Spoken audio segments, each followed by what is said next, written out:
Hello, welcome to another episode of Houston. We have a podcast. I am here as usual with your co-host Paulo. Uh, Yeah. and on this month's episode, we are talking about video game movies with two returning guests on today's episode. We have Andy and Joe. The first guest, Andy, not only were you on our original video game movie episode, but in the time since you have been on that episode and now, you have actually developed a game as well. So why don't you tell us about that? All right, thanks, Carson. Me and my best friend, we own this studio called 2-Bit Pixel Studios, and we created a game. It's on the Google Play Store, the Call Shoot 'em Up. It's a love letter to old school retro shoot 'em ups that we used to play as a kid. Top down, plane shooters. You get randomly generated enemies and really cool upgrades, and it's a really fun game to play through, and it changes with every gameplay. So I hope you check it out. Awesome, and we will post a link on that on our Instagram as well if anyone else wants to check that out. So thanks for joining us once again. And Joe, you've been on our Luc Besson episode and rom-coms, and I think one more. At least two. Let's say two for sure. Those are the two that I remember. Also, welcome back to the show. Ooh, on today's episode, we're going to be talking. So we got a few segments to talk about. We're going to be chatting about the history of video game movies, of how they've been adapted, and then we're going to talk about some famous video game characters. We're going to try to cast them with existing actors and actresses today, as well as talk about which video games would make for the best adaptations, and also vice versa, which films would be best adapted into video games. So I guess, before we get into our main content, we will start as we always do, just talking about some movies that we've seen recently. A bit hard to get out to the theaters these days. I should mention this is our second Skype or kind of like virtual episode because we are all quarantined at the moment. So apologies if there is some audio quality issues. But yeah, no, theaters are closed, but we're still at home watching movies, mostly on Netflix these days. So what have you guys seen recently? Joe, how about you go first? Me, the most recent movie that I've seen is on Netflix. It is called Extraction, and it features Liam Neeson. Liam Neeson? Did I say Liam Neeson? No, I meant Chris Hemsworth. I don't know why I'm thinking of Liam Neeson, man. It features Chris Hemsworth. And long story short, I think he's in Mumbai? He's somewhere around Bangladesh, Pakistan, I think. Bangladesh, India, like somewhere just in that vicinity. No, he's just in those countries there, and he's trying to save a child from some people that are after him. So he's trying to move him through the city, and it's pretty much one of those gunfight type of movies. Chris Hemsworth, his character, it was so. I mean, like it's not so. It was a little bit typical character for him, just because he has that macho type, and he has done a few other army type of movies. But I think it's a decent movie to check out, something different. And yeah, that was my movie. Was the Liam Neeson mention a Freudian slip? Like, does it feel like a movie that if it was made 10 years ago would star Liam Neeson? Not this one, no. I feel like Liam Neeson has more finesse in his movies like this, and this one's more of like shoot and it's like point and shoot and run and gun type of movie. It's like Thor Wick. Yeah, Thor Wick. There you go, Thor Wick. Cool. Andy, how about yourself? So we had just finished building our basement, so I got this nice TV, and I finally been caught up on a movie I wanted to see for a while. Was Jojo Rabbit. Yeah, and it was was movie. great. It was a great time. Yeah, I'd never seen other than I kind of went off based on like I saw you had talked about it quite a bit. I really liked Thor Ragnarok, so I was like, you know what, I'll give it a shot, and it just blew me away. It was awesome. Was that our number one movie from last year, Paulo, or was it Joker? I think that was my number one. That's my number one. For sure. I think Joker was lower on my list, so I think Jojo Rabbit would have been number one for both of ours. But if anyone wants to fact check us, you can check out our Instagram at we have a podcast. Check out the other podcast too. Yeah. It was up there though. It was a really good movie. I enjoyed it as well. It was great. What have you seen recently, Paulo? I most recently saw Booksmart.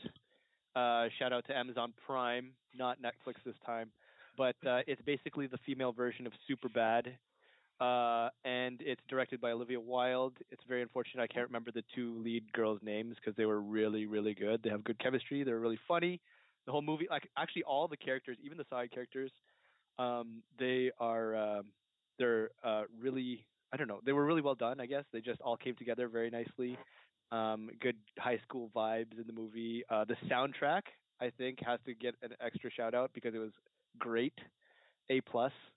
And basically, yeah, it's just these two girls. They're like really like they're overachievers, and then they realize on the last day of school they've never partied, and they've basically wasted their high school years. So they make it their mission on the last night to hit up this party. But they're just like not social people, so they're it's they get into all sorts of hijinks. And is it awkwardly cringy? I'm guessing. No, it's actually not cringe at all. Like it's a great movie. Like I can't stress enough how much I enjoyed Booksmart. If I actually, now that you mention it, if I had seen it last year when it came out, it would have been on my top 10. Ooh, okay. I've heard a lot of people talk about it, and I just like for whatever reason I just do not get around to watching it. But I am Yeah. also on my 30-day Amazon Prime subscription right now, so I have motivation to watch it.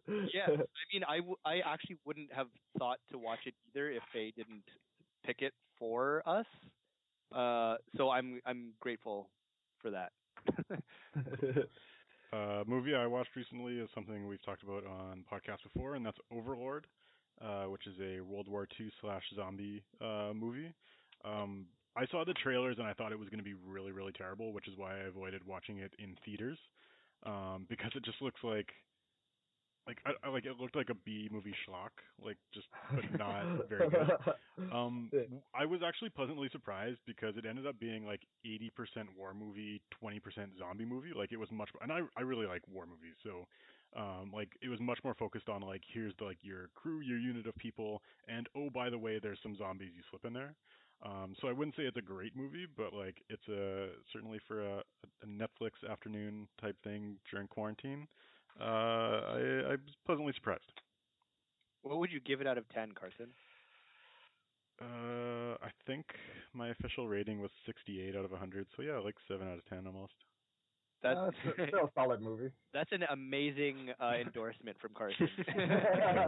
Although I'm looking at this now and I feel like that needs to come down a bit. I don't think it's that good. Oh, we ruined it.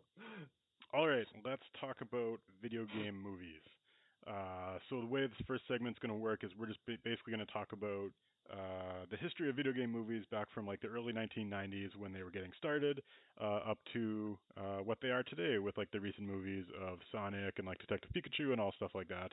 So I'm going to kind of group these into chunks of time, and kind of the first kind of natural division of these movies is the 90s, because that was kind of before Lara Croft and Resident Evil, and there was like a different interpretation of like how people were very first like adapting video games to movies. Um, so I guess maybe I'll throw it out for comments on that side. Like I wasn't a big 90s video game guy, and so like I didn't watch a ton of these, but I know like there's some pretty big titles in that. So I'll throw it out to you guys for comments on this first.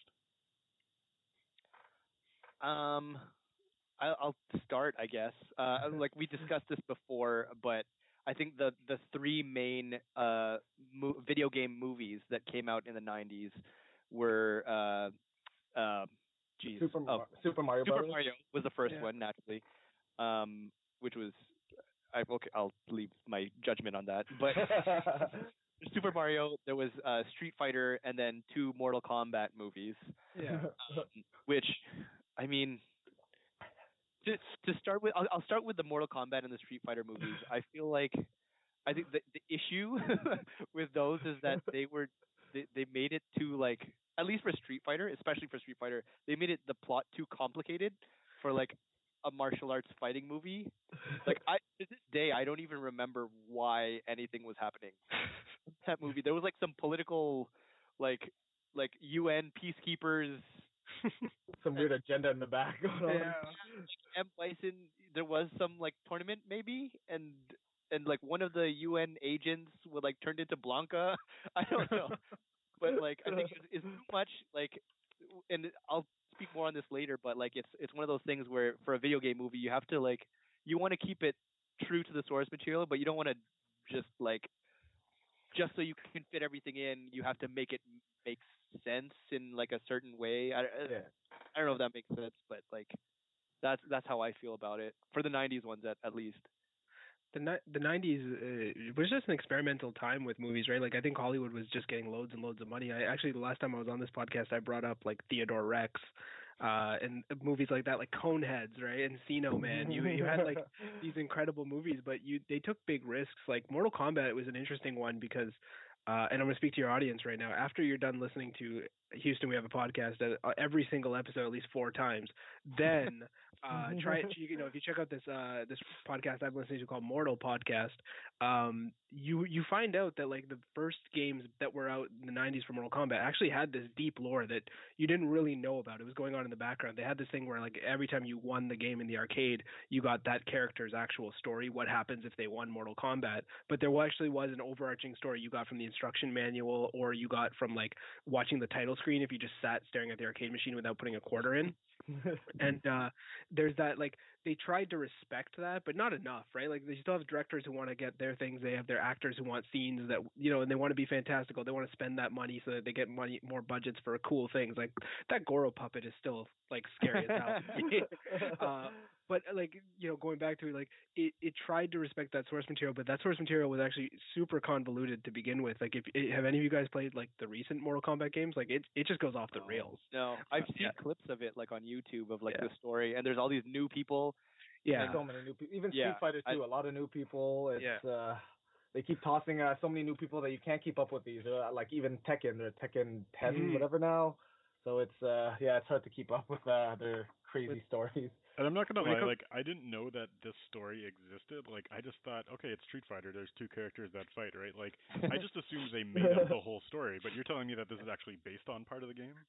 Oh yeah, it's crazy. Mortal Kombat especially. Like I would say the Mortal Kombat movie of those three that we talked about is probably the most true to the original story, because back then not a lot of people knew, just like you, they didn't know there was a story, and the audience that played it was big enough to make a movie about. Plus, you're capitalizing on the fact that people still like action movies, kung fu movies, and we can throw in these cool effects that we can spend money on. People are going to come see it. You kind of do the same thing. Like it builds up to the same thing we have now. I don't want to get ahead of myself, but you're inviting audiences to see something that they don't actually have to respect the source material to enjoy, and that becomes like where the gamers have an opinion, whereas the general public has a different opinion, right? So, well, it's funny that you mentioned that, especially about the first Mortal Kombat, because I think of the three, I think that was the best received out of all the video game movies in the '90s, because like even though it was like super cheese and super camp, like it was. I think actually that's why people love it, especially now. It's like like cult classic status because of those things. Because they tried to stay so faithful to the source material. Yeah. Where, I mean, like Street Fighter, it's kind of along the same. Like it's people enjoy it because it's like funny because it's bad. Nowadays too, but not.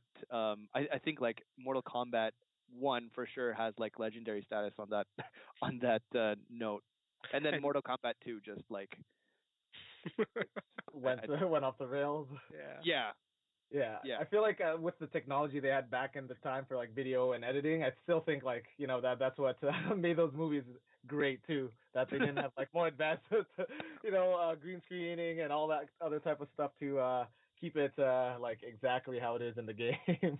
Well, like what? Okay, when it comes to like the special effects, what else was coming out around that time that had like comparatively good effects?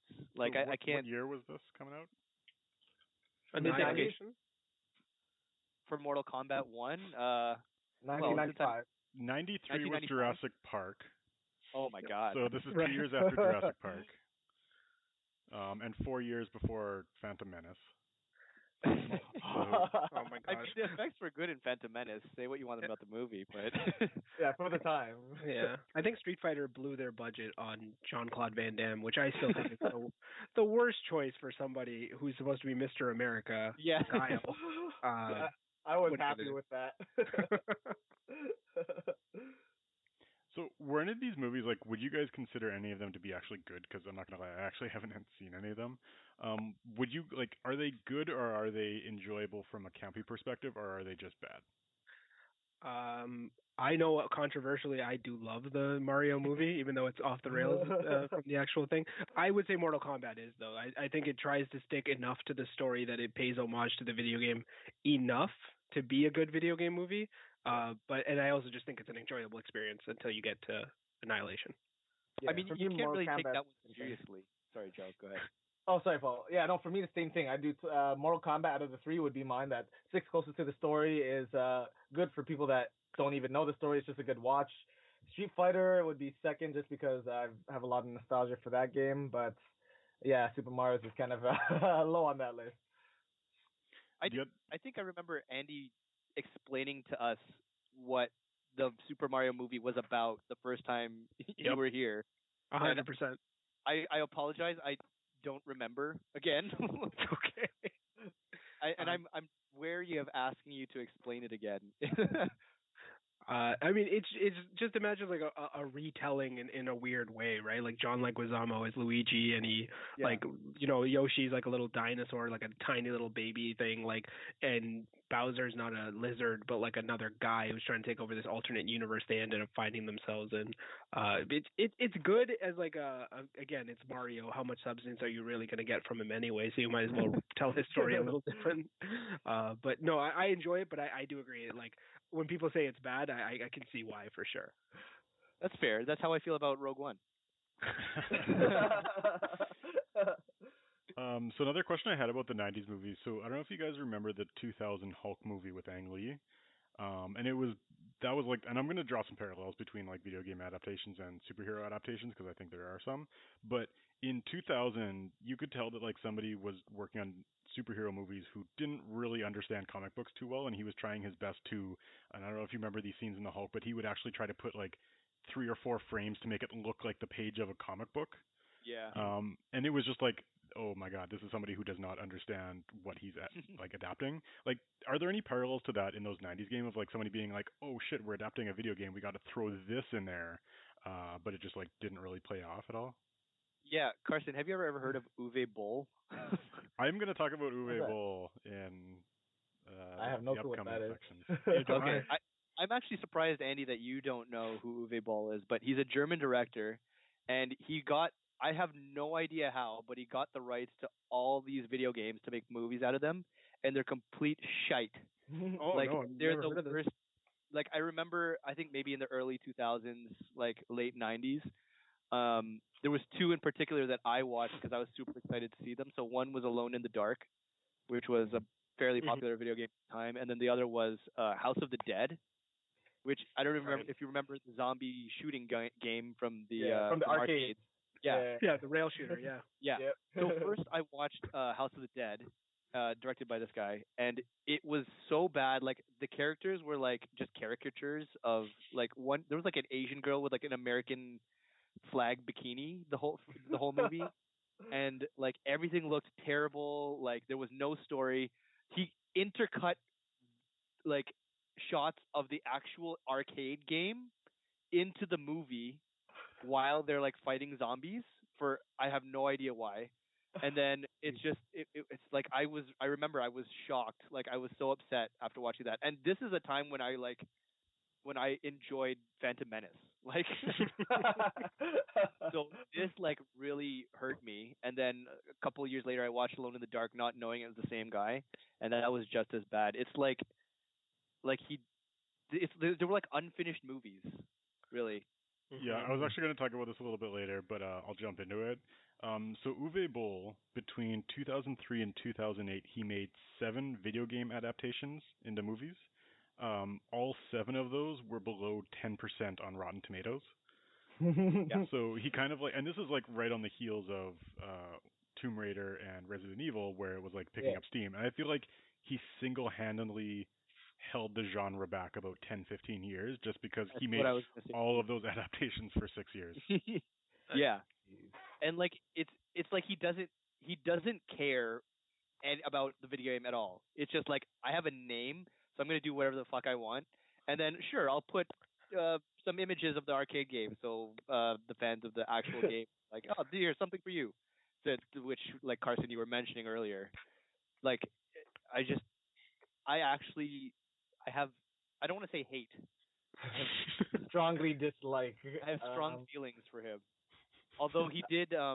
Last thing I'll say about him is that I do respect he called out some of his movie critics to fight him in boxing. Oh my gosh! I just wish I could have been one of them. I have a question about his casting because I haven't seen some of those. Does he seem like the guy that just casts people that look like the characters, but he completely changes the story, the character's personality? It's just this looks like the main character, that's it, or just nothing? It's There's all no over the place. Have you guys played Far Cry? No. No. I've watched people play it, but I've never played it personally. Okay. I mean, I haven't really either, but the main character is like American. He seems like standard American action hero, and he cast what's his name, Hugo Stiglitz from Inglourious Bastards. Hugo Stiglitz. Like very very German, like heavy accent as the main guy from Far Cry. So no, he does not try. So I guess here's a question, because you were talking about how he would splice in like actual video game footage into the movie itself. Like, as fans of video games, what do you expect in terms of fan service? Like, I think we can talk about the Doom first-person scene, where it's like, if you're making a movie based on a video game, do you want to see certain homages back to the video game, or do you just want them to take the characters and the plot and the scenario and just turn it into a movie and don't like feel the need to bring it back to the game whatsoever? For me, I just want to see one homage to the game. Doom, like in the beginning, that was perfect. Anything else after, I'm just like, as long as you give us that little bit of nostalgia from it, and I feel that craving for ours, then I'm satisfied if they do that, and then not have to clip in clips here and there, or stick to maybe some stupid scripts in the game just because that's in the game. Yeah, I would agree with that. I think that you just have to respect like certain things that have happened, right? Like in Mortal Kombat, they respect the fact that there is a tournament, and that tournament supersedes everything. So therefore, like it respects that. I think the troubling part, and I know we'll talk about it later, is that I think because I know you want to talk about with the superhero movies, and I think when we get to that point, it'll be an interesting discussion as to like for video games the differences. But I think that the universe thing is very much like, if I have a video game and in that video game something major happens, you can't have a movie that refutes that in any sort of way. I'd like homages to that.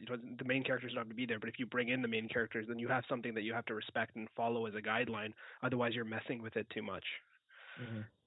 Yeah. I mean, like I don't mind an homage, clearly, because again, Rogue One and stuff like that. But like, to the point, like, so one thing I want to make clear: the video game footage in House of the Dead is not an homage. It's like a fuck you to anyone watching the movie, because like it's I need to be able to describe this so you guys understand. And I actually know what you're talking about. I've seen this footage. Do you? Like it's literally just footage from the game spliced into like the movie. It doesn't make sense at all. Is it like really shittily spliced into like people are walking and then they shove it in the background? No, like they're fighting zombies and they're like shooting them, and then it goes in slow motion and stuff, shit like that. And then it goes into like, when in those old shooting games in the arcade, when you shoot at the screen and then it like flashes and there's like a little bullet hole. Mm-hmm. Oh yeah. The animated zombie. It's going from live action to that. It's like it just alternates. It's like shot reverse shot, where like you'll have like your footage of your main characters, like shot reverse shot of like, here's the people who are shooting, and then you go like change the shot to show what they're shooting at, and that's video game footage. Yeah. Jesus. Okay, yeah, that's a better way to but I feel like he was attempting to homage, and he's just a really shitty director. I mean, sure, maybe. I don't want to give him that much credit though. Like I sincerely believe that he doesn't care about the video games that he's making the movies of. And I'm sure this has been a discussion and I just don't know enough about it, so maybe I'm wrong, but the way that he tackles it does not make it seem like he gives a shit. And then comparatively, the first person scene in Doom, I actually I didn't even count that as an homage because I felt like it fit with the actual movie. Like he's a super soldier now, so like let's see everything how he's doing it from his perspective. Like that's cool. It's cool and it makes sense. And then he had like the chainsaw I think that was more of an homage than the whole like what's it called? Than the whole first person sequence. Shooter setup. Yeah. Okay, I'm gonna jump back a little bit because we jumped into like the mid 2000s with Uwe Boll, but I want to talk about Tomb Raider and Resident Evil. Because I think in the 90s you basically had like all these kind of shitty half-ass attempts at like video game movies. Like some of them, like they didn't really get mass appeal. But then you had like the first two big blockbusters in the like video game movie genre, which is Tomb Raider and Resident Evil. And when I was preparing for this episode, before I had rewatched these movies, I wanted to pose the question of why did these movies not work, but then movies like X-Men and things that were really kicking off the superhero genre at the time, like that exploded into what it is today. And then I rewatched Tomb Raider and I realized why it didn't, because it's not aged very well. In my mind, it was a lot better than what it actually was, and it took me rewatching it to realize that. It was successful. It was successful. It made Yeah, a lot of money. It was not That and successful Resident from Evil, like a critical standpoint, like, and I can see why. But yeah, I want your thoughts on those two movies and like what they led to, I guess, in the genre.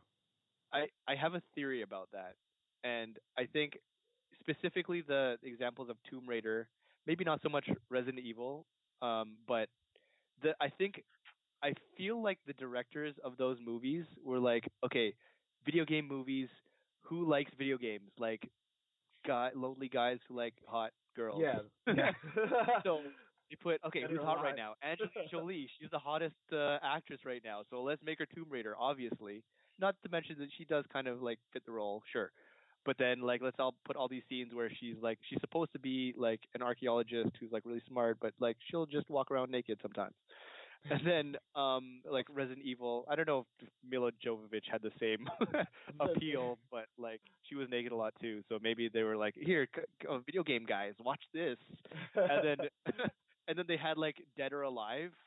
I don't know if you guys remember. Yeah, Dead or Alive Beach Volleyball. Yeah. Yeah, okay. Of course, Joe. But that's exactly what that's about. No, but I mean, like, I know that game too. But it's basically like animated women playing beach volleyball, but there's also like a fighting game. And then they made a movie about that. So just like, let's got all these hot actresses and like they'll fight and stuff. So I think they were like pandering to like a specific audience to during that time period. Yeah. And I feel like that doesn't make for a great movie for future. But I also think that's what made Resident Evil successful to the standpoint that they could make 7 or 8 movies or however many they make, is like they knew who their audience was and they made a movie for that very specific audience. Like people who want to see, woman video game character and hear like death metal music, even though it's completely inappropriate in that point of a movie, but their audience that they're aiming for wants to see that, and so they just delivered that, and nothing else really mattered. I also think that storyline wise, like you also had convoluted stories. Like you had Tomb Raider, which was like a PC game mostly, just came out. It was on the PS1, I believe, right? It never came to Nintendo or anything, but it was available there. Oh yeah, it was just Sony, right? And then you had like Resident Evil. You had many different games, different storylines, different things. These are low stakes movies to like make to take and make into movies. Sorry, low stakes games you can take into movies because you're not establishing, like you're not going up against like these established storylines. You're not going up against these things. You can have a reimagining of them because they weren't like that. Well, you brought up X-Men. X-Men had like cartoons and comics, so people are used to seeing different stories of X-Men. They're used to seeing, like, you could accept the fact that you're going to see Hugh Jackman not wearing a yellow suit, and you would buy into that and it would be successful because you could separate the fact that this is the movie version and then there's the cartoon version, there's the comic version. So I think that with the video games the same, like you finally had these games that you could make movies like that were very different and also be successful without it like tarnishing the story people had in their minds. For me, my theory too on, let's say, why superhero movies worked more than video games. I feel like video games back then, in that period, were still a small niche compared to comic books and those heroes.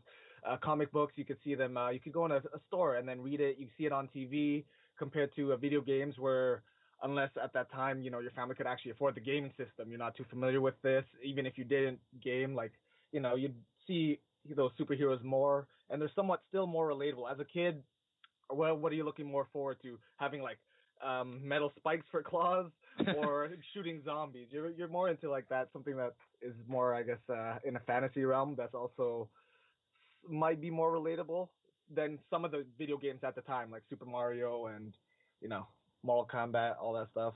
I agree with both of you guys to a certain point, but then for Resident Evil specifically, that's where it bothers me because, like, Resident Evil, if you follow the series, it has like a really cool story.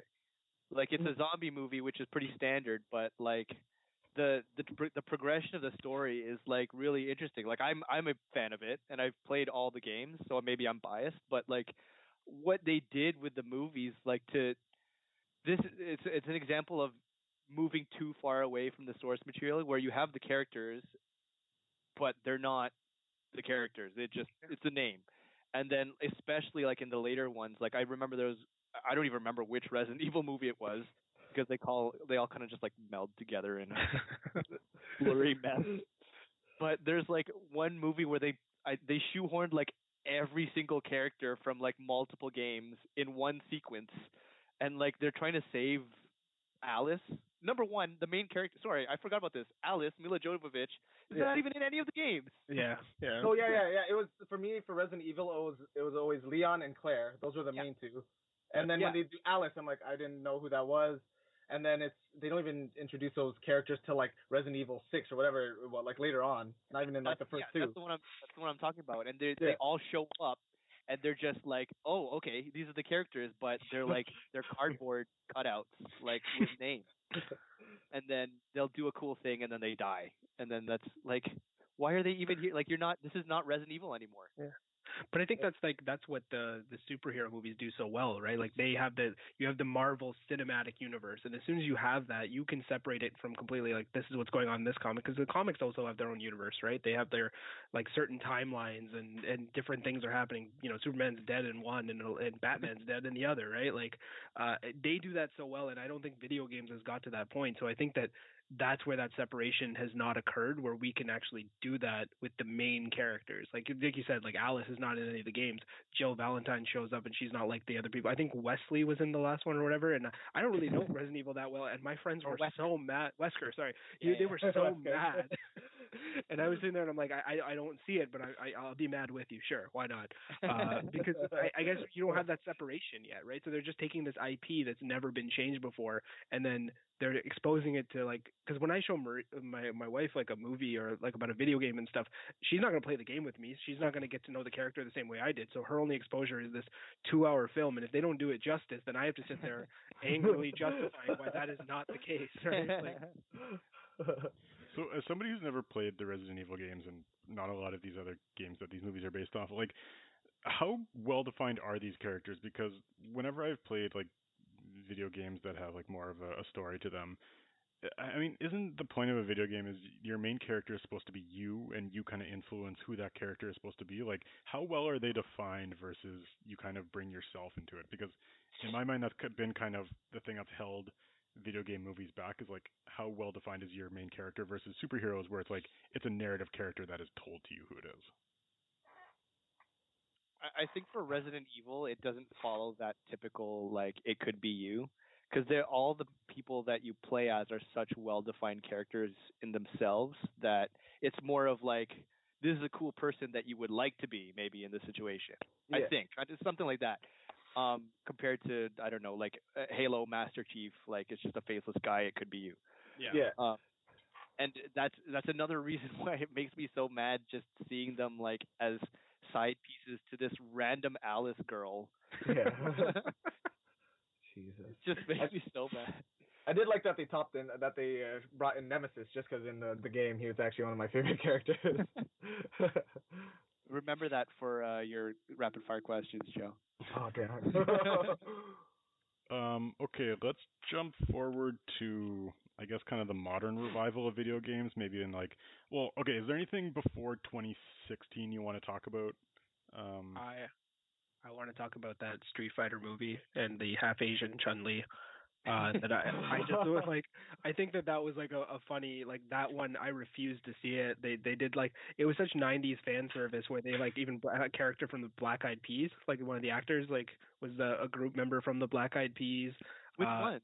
The guy with the long hair, he played Vega, which was like again, Taboo. yes, that was really annoying. I just wanted to bring that up because it made me so mad. It was one because I really love Street Fighter. Like Street Fighter is like I got my like little Ryu right here. Like I love Street Ryu Fighter. is my favorite. Sorry. Right? Ryu is my favorite in Street Fighter too. Sorry. No, it's all good. And like the thing is, Chun-Li has like this amazing story. If you've ever seen like the animated movie from back in the day, or like played the games, and she has this really cool story. And they just like I don't know, like it was just such service. Like I guess I'm still mad about like Jake Gyllenhaal as the Prince of Persia too. Like that whole. I was gonna say that racial thing. Oh my god. I forgot about that. Yeah, I was gonna talk about that one. There's a racial theme you can pick up on with my bickering here, but I also think again it was still like video game movies just showing that they couldn't make it, and then we get to this revival where I think we're finally at a point where we're seeing some really like high quality video game movies.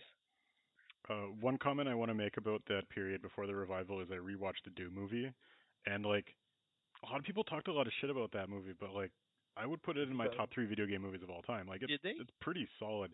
Well, it's interesting. Like I went back on some of the comments that were coming back at the time, and like because this was right when The Rock was starting his career, and people were just saying like, "Oh, are you kidding me? You're gonna get a wrestler hold down the dramatic moment." It's like they did not know what was coming. But like if you had a movie coming out today where it was like a zombie movie with The Rock and Carl Urban, like everyone would be all over that. And they were both pretty solid. Well, maybe not so much Carl Urban, but yeah. I think Carl Urban has like his certain following, especially like with The Boys and with Dredd. True. Like he's got some solid stuff out there. I mean, I like him. I just didn't think there was like I liked him for mass Dredd. appeal. Yeah. I thought he was good for Dredd. Yeah. No, that was a good one too. Oh wait, is Dredd a video? No, it's not. That's a video game, isn't it? It's a comic book. It's a comic book. Okay, sorry. I thought that was superhero. He falls within the theme. It's okay, Joe. Call back to the episode I was on. I think that was Carson's choice for a video game. Judge Dredd. Judge Dredd. Oh. But, yeah. I literally listened to it this morning, so it's all fresh. Nice. There was one more. I wanted to make the point where I don't know if superhero movies like blew up at the same time as at the time that we're saying where video games were struggling. I mean they did set a good foundation because like X-Men, Spider-Man, Iron Man was a little bit later, but they also for every X-Men, or Spider-Man, they had like a Daredevil, which was like it kind of but I feel like those probably didn't set them back as bad as something like Uwe Boll. Okay, I won't go down that road because I'll just get mad at Uwe Boll again. So Andy, you made a comment around like they're starting to do things a bit better in this revival. How much of the because also Jill, you had made a comment earlier on of like there weren't as much of a fan base for these people, like for these movies to appeal to. So I think there's a bit more success. I don't think they've 100% cracked the code of like how do you translate video games into movies yet, but they're certainly doing a little bit better. And how much of this is they're actually doing stuff better versus there's just more of an audience because people who were like there's more people playing video games who understand like the material.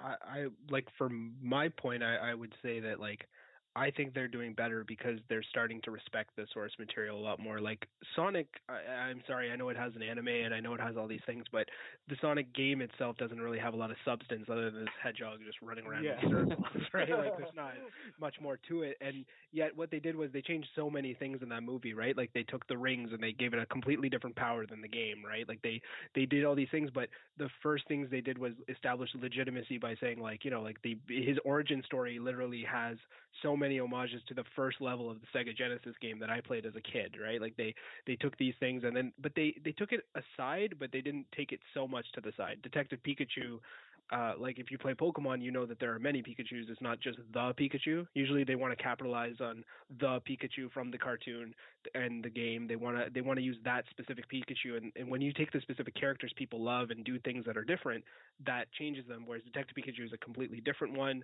And they have a completely different side story. Ash, Misty, Brock, they're not involved. Red, Blue, they're not involved. Like nothing is touched from the canon, but it acknowledges the games and the universe of the games, right? And that's something that I like. Yeah.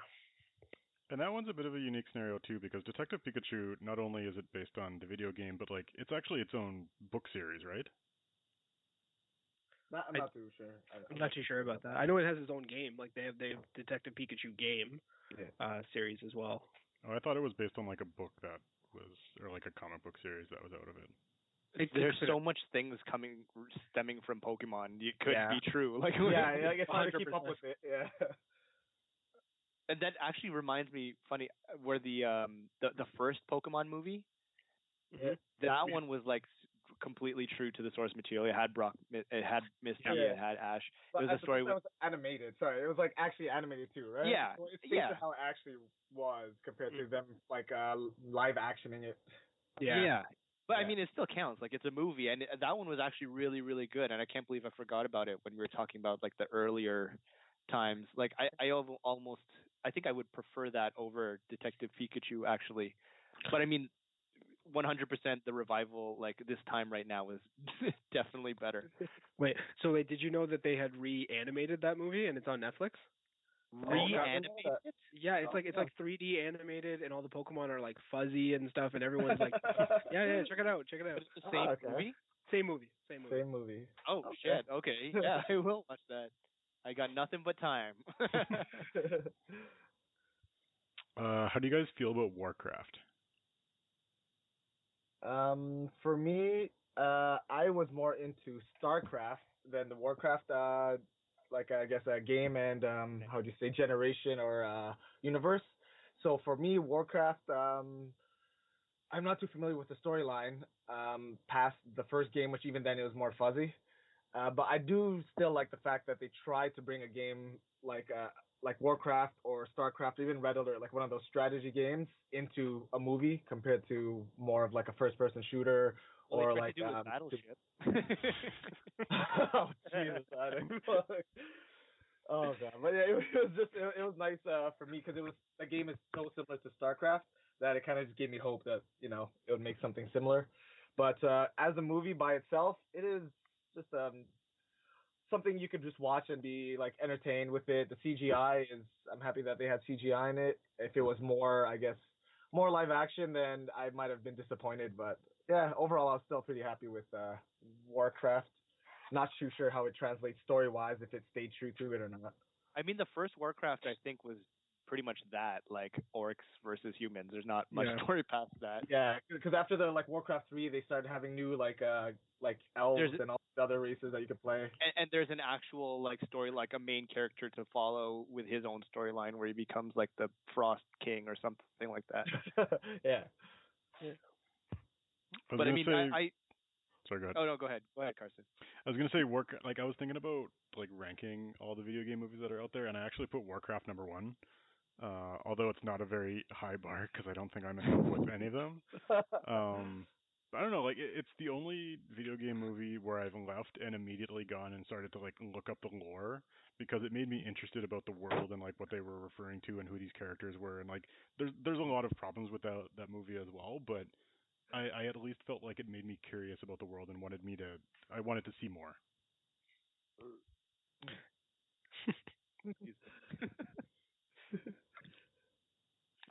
I mean, I feel like that's a bold statement. Yeah, no, I kind of, that's why I was saying Warcraft, like as a movie, I'm like, yeah, it was like a solid movie, not in like a 7 out of 10, just solid with the setup and everything and how they went about it storyline wise. I thought it was still something that was just a good movie watch in general. Yeah. And if you're into it enough, exactly what Carson said, like you might be intrigued to actually research some of the characters and be like, what actually happened here? For me, because I did game, I was kind of like, I think I looked at the main character. I'm like, oh, he's from this timeline. I'm like, oh, okay. It's I got out of it quick just because I'm kind of familiar, but I can see how I could draw some people in that aren't too familiar. Yeah, that's exactly what I was gonna say too. Because like most of the video game movies that I've seen, I'm already familiar with the source material. So something like Warcraft, which is definitely one of the better video game movies, like I'm not as interested in that actual universe. So it's like in the end, it's kind of like meh for me, even though it looks super cool. But like something, if I had never played Doom and I watched that movie, then I think I would have this. It would have the same effect on me that Warcraft had on Carson. Yeah, that's fair. I think that's fair. They surprise it perfectly. Any last movies you guys want to comment on about like the recent revival before we kind of move forward? I think we've covered some that I was thinking of already. So. And I don't think we need to go into the superhero movies of the revival era because we all know how well they're doing. Well, so that's a question that I wanted to pose to you guys to close off this segment is we're starting to, like, I think video game movies and superhero movies and to a certain extent fantasy movies kind of compete for the same core audience. And I think that audience is starting to feel a bit of superhero fatigue and wanting something different. So do you think superheroes are going to continue to kind of dominate that audience, or do you think video game movies are about to make their move? I think video games might be able to make a move in, or at least share the universe to maybe equal or close to equal extent. Just because I feel like with gaming being so big, any old school fans for a lot of the old games are all pretty much our generation. It brings back nostalgia, and like back then it was kind of like, I guess, geeky or not as cool to be into video games, but now it's more widely acceptable. So it's I don't know. I feel like it's something that Hollywood might chase after properly, and for fan base wise, even people that don't know, they might be familiar with the title name from, hey, that was a game back in the day. I never played it, but let's check it out. And yeah, I think it'll bring some intrigue, and it could it could level out with superhero movies, but superheroes, that's kind of a tall building to chase down. Like I'd probably say that like I agree that it's going to be hard. I can't see video game movies making a comeback like that, only because even with the Marvel Cinematic Universe, you might have different little studios that are making them, but they all should have the same access to the same information. They all have the same goal. They have the same web of development that they can tap into, and resources that they can tap into. And quite honestly, if the things are getting stale, they'll just change it, right? Guardians is doing well. There's a lot more comedy in all the rest of the movies, right? Like they keep adding to their formula. Whereas the video game movies, the franchises are so separated, right? Like Naughty Dog, if they want to make an Uncharted movie, they'll be the only ones who make that Uncharted movie.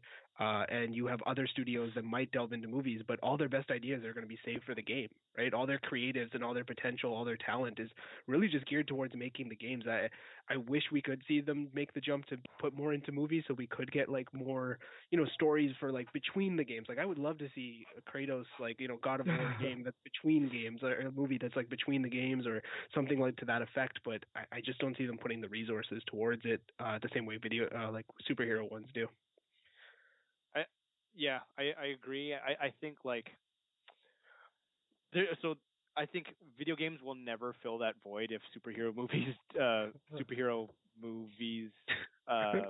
if the fatigue of those like really sets in. Because one, I don't think it's really going to set in, because if since it's already kind of starting, even though I don't think it's really starting, we'll still have like anti-superhero stuff. So we'll have like Deadpool is still superhero, but we have like The Boys. We have like Brightburn. Well, no one really cared about that one either, even though it was a cool movie. I liked it too, but like it wasn't like super popular. But like before anything gets to video game movies like blowing up, I think it'll go through anti-superhero. Unless, I have one caveat: if they make a Last of Us movie and they do it properly, I think that will open the floodgates for. It could be the Logan of video game movies, because there's so much heart in that game, and like that's a later segment, but I think that could be the catalyst for the video game movie comeback. I think one of the things. Oh, sorry. Go ahead. Oh no, I was sorry. I was just gonna add on to one of your points where I feel like with a lot of good video games now with good storylines, like Last of Us, I think they really do in the games too. From adding with your point, where it's hard for them because they already put full effort into the storylines and the cinematics even in the game, and trying to rush that, like let's say 80-hour gameplay into 2 hours of the actual video, that would be hard to kind of capture the whole essence of the character and the game, compared to a superhero where you could just do their first fight against the first villain, and that's one small segment to a whole thing of X-Men or anything like that. Yeah. I think that like with video games, I think one of the caveats that we have to like keep in mind is that we also have to compare them to the way like book adaptations are, right? Like it's just like Joseph was saying, like 80-hour video games, right? There's a lot more to it than just watching a character on your screenplay. You have like when you make those movements with your thumbs or VR, whatever, you're so invested, right? Like when that character gets shot, it's because you did something wrong. You went out of cover. And that investment is something that's really hard to put onto a movie where you don't have that control, like you don't have that same relationship with the medium, right? And especially, and then the length of time on top of it as well. Like without that, without condensing all those, it's hard to do that when with like a superhero movies. Just like you said, like you can make it episodic. Can you do that for a video game movie? Yeah, unless you get a really good director and they make you care about the characters. Yeah, unless they make it like a sequel, like they plan the sequel out or something. Or like series, just even within contained with one movie, like if they can make you really love that character just as much as everyone loves fucking Alice from Resident Evil. Sorry, not fucking Alice, but like that fucking well, Alice. that's core audience. That's what they want. All right, let's close off that segment. I know we are going to talk about some of those same things later about like what aspects of a video game are better to adapt than others. So we're going to come back to that. But first, Paulo, you're going to run a segment around video game characters and casting them with current day actors and actresses. I am. I'm very happy about this one, actually. So exactly what Carson said, what we're going to do, I have a list of, it's a combination of like iconic video game characters, some a little more obscure. I didn't want to get too like, I tried to shy away from mostly characters that were already cast as cast in, oh my god, video game characters that were already cast in movies. I have a few that we could potentially recast. Cough, cough. Resident Evil. But yeah, we'll see if we can put like real life faces to the video game names, characters. So I mean, let's get right into it. And like we can, if you guys want, you can like talk about what that video game would look like with that character and with that actor. I mean, I have a few of those, and I'll try not to talk too much. But so the first one is Samus from Metroid. I felt like this one was kind of obvious for me, but I'll let you guys go first. For me, for this one, the first person at least that came to mind was someone that was already cast into a video game turned into a movie. It was Scarlett Johansson, because she was also in Ghost of the Shell. But when I thought about it too, I was thinking maybe Blake Lively might be a good cast for Samus. My one issue though, enough though. she can be, just because I've seen some of her movies where she's kind of like the bad character. Where I could actually see that. But my thing with Samus, most of the movie they have their helmet on, so it's more of like a reveal at the end where they take it off. If they do anything with her too much without the helmet on, I feel like it takes away from at least the original game of Metroid.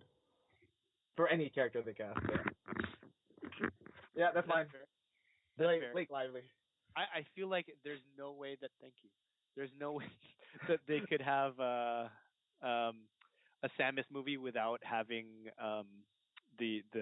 without having Samus take her helmet off. Like you'd have a good amount of Zero Suit Samus. I mean, we talked about like having Tomb Raider and like Dead or Alive, and the video game main character has to be hot. But Andy, how about you? Brie Larson. Ooh. Oh, I'm okay with that too. Yeah, I think she would do well. I think she has the face for it, even if I think she has the demeanor, and I think she has the potential for that. And I agree. For the most part, the helmet is on, especially with how poorly Other M was received. I don't think we want a movie to set off with that tone, right? So, I agree 100% with the demeanor. The only thing I would say is that, well, actually, no, it would probably be a plus that Captain Marvel seems very close to Samus's powers, with like shooting from her arms. So I mean, maybe it'll work in her favor. Yeah, she's got the motions down. You can run through production. It's all good. Now, if everyone just won't hate her anymore. So I don't know much about who the actual character is, and that's going to go for most of these characters. So I'm going based on the look. I had originally cast Elizabeth Debicki. who Oh, is tall blonde woman who was in Widows, a few other things. But then I watched Luc Besson's new movie Anna recently, and I decided that Sasha Luss, who is the main character of that movie, would be a better fit for this one. Who's very similar, but I saw her in more of an action role, so I was down with it. Oh, I could see Sasha Lust as her too. Yeah. Fun fact: both of them played the aliens in Valerian. I didn't know Elizabeth Debicki was in I think she Valerian. just voiced it. I don't think she. Oh, okay. Because could be she wrong. was, yeah, no, because she was in what's that? Guardians of the Galaxy 2, right? Yeah, she was the gold lady. Yeah, yeah. So that one would be interesting, especially the size, the matching height, and Yeah, like for me that's why I figure thought type. Blake Lively, like figured like she's kind of long and slender, which which tall and slender, which for me was what the Metroid suit kind of looked like, aside from obviously the armor to make it look buff-ish. But True. Yeah. I thought Jennifer Lawrence because I just thought like big blockbuster Metroid movie. So biggest name that's blonde, obviously, but also her character and her demeanor. I felt like along the same lines of Brie Larson would lend to a good Samus. That'd be good. How about Fox McCloud from Star Fox? Ooh. For me, the only reason I'm casting this person is because face shape, just I don't know why, the face shape and maybe hairstyling kind of reminds me of Purely on Fox. appearance. Yeah, maybe not size of the character, because you know how they're kind of like their characters in there. I don't know, it's a little obscure there, but I would cast Joel McHale as Star Fox. Joel McHale. Oh wow. He was an alternate for Earthworm Jim for me, but sorry. Go on. For me, he was just on face shape wise. Something about his face shape just screamed Star Fox to me. His personality actually kind of matches Fox too. Now that I think about it, that's a good one. Yeah. Sorry. Go ahead, Andy. No, go ahead, Carson. I was just like, wow, Joel McHale. So this one also, I don't know much about the character. I'm assuming this is like a Rocket Raccoon type character where it's more based on the voice. That's a good and comparison. I cast Shamik Moore, who was in a movie called Dope. You're talking about Booksmart. Dope was a movie that's kind of similar to that, but like different plot. He also did the voice of Miles Morales in the new Spider-Man movie. Oh, okay. So I thought he might be good, purely based on one Google image search I did of this character. Thought you'd make a good Fox. I could see it though. I could see it. Yeah. Andy, how about you? I got a kind of a tie. I think John Mulaney would do a really good job as like, I think that he has that voice that like weird, like I know he was also into the Spider-Verse as well. I think that he has that voice and he can do that like commanding voice from like the N64 game. Like you could hear him say to do a barrel roll and all that stuff. But I think what would, I don't know why I thought this, but if I wanted to see a movie, I would love to see Michael B. Jordan do the voice. I think that like he has that like, he still has that like authority, but it's a little bit smoother. And like, you know what I mean? Like, I feel like I think one of the campy things about Star Fox is like how seriously he takes himself. I mean, he is fighting in the plane, and I get it, but I don't know. I think that Michael B. Jordan would be an interesting take. That would be a super suave Star Fox. Yeah. I'm on board with that one for sure. I picked Nick Kroll. Two parts. One just in the face looking like kind of a fox type person, but two, he kind of has like smart ass character down pat, and I feel like he's not like a typical action guy, or not. He's just not an action guy at all. But I think he could voice it pretty well. Did a good job on Brooklyn Nine-Nine. That paintball episode was amazing. Yeah. That was a good one. I actually forgot he was in that one where he die-hearted. Die-hard that one, yeah. Yeah. So good. We've hit our quota of TV references for this episode. So, sorry. I have more. Okay, so here's a recasting for you guys: Mario and Luigi.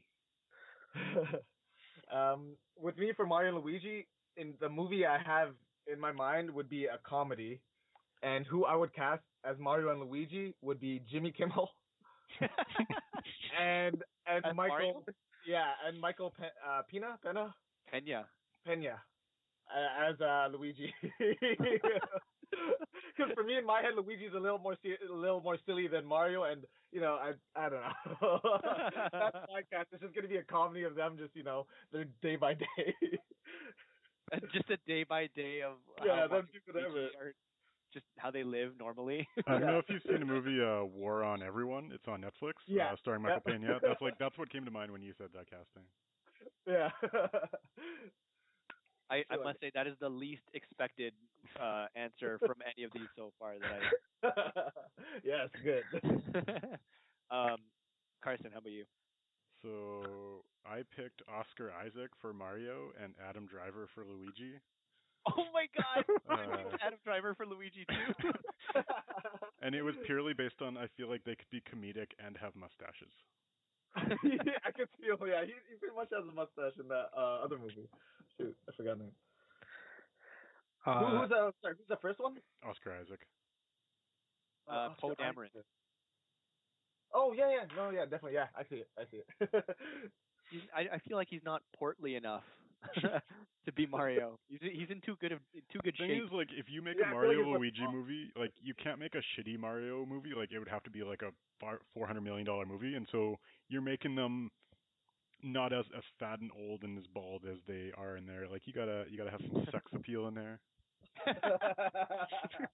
Definitely Oscar Isaac and Adam Driver actually. Both of them, they can pull that off. That's more suave than Michael B. Jordan as Star Fox. 100%. Andy. I'm so glad I'm going after Carson. H. John Benjamin and Jake Johnson. H. John Benjamin. So H. John Benjamin, I went off voice alone, and I know this sounds strange because we're not going to get an Italian Mario if he's actually going to talk for more than 20 words, because no one's going to listen to no, I'm not going to listen to that for 2 hours. So H. John Benjamin, he's the voice of Bob's Burgers and Archer. And so he's got that, like, he's got just that commanding, like, angry, because I just imagine they'll do the same thing, right? Like, I imagine this Mario that's a little more New York plumber, angry. And Jake Johnson, like, Luigi's like the bumbling kind of idiot, like, and Jake Johnson does that well. Is it Jake Johnson from New Girl? Yeah. And the mummy. Yes. Oh yeah, I could see it, Jake Johnson. Yeah. I mean, I know they don't fit the profiles like with body type, but I think that like with the personality and the voices, and like Carson said, with the money that they'll spend in it, they'll find a way to make it work. Are you thinking like an animated version for that one? You know what, with video games, I know it's such a cop out, but I always think animated. I always do. Always. Which you can, like the Star Fox one, I'm assuming was going to be animated. So. It's funny how Mario and Luigi is the one where we all kind of went off the rails a little bit. But for Mario and Luigi, I had Josh Gad, who was LeFou in Beauty and the Beast. I forget what else he was in. He's just the silly guy most of the time. And then I had Adam Driver, like Carson, as Luigi, and I visualized like a deadpan comedy. Where it's basically like the dead don't die. The Adam Driver's character in that, but that's how Luigi is. Probably not going to be a good movie, but I thought I got the casting just like right. the dead don't die. Yeah. You know who I could see Josh Gad playing in that Mario Luigi? I could see him being Wario in that one. Oh shit! Yeah, that's a good one. Face shape, everything. Yeah. Or he could play both of them. They just switch them up. The next one. Next one is Link and Zelda. So I'll go first on this one. I felt that the world of Zelda should have all Asian actors, for whatever reason. So I cast Ki Hong Lee as Link. He's in the Maze Runner movies. He was also on. That guy. Yeah. I forget that one YouTube series. Wong Fu. Yeah. And then I cast Claudia Kim as Princess Zelda. Ooh. Okay. Who is Nagini in the new Fantastic Beasts movie. Yes. Yeah. Nagini, yeah. That for one of the later ones, I had to search Asian actresses on Google. That's one of the most uncomfortable Google searches. That's how I arrived at Ki Hong Lee. Yeah. But okay, Andy, you go next. I think if it was going to be a cartoon, I would do voice actors. So I do young Link as Tom Holland and older Link as Elijah Woods.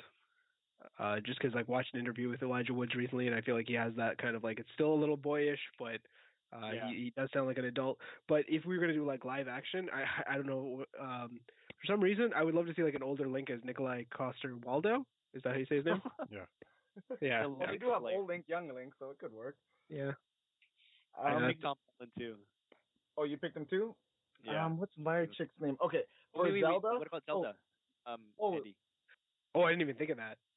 Yeah, I just figured out someone. I did Zelda first, and I'm just figured someone for Princess right now. Okay, we'll let Joe go. Yeah. Oh, okay. For me, first one I thought of was Link. Link was always my favorite character in Super Smash and everything. For me, first thought I thought of obviously I thought of Legolas.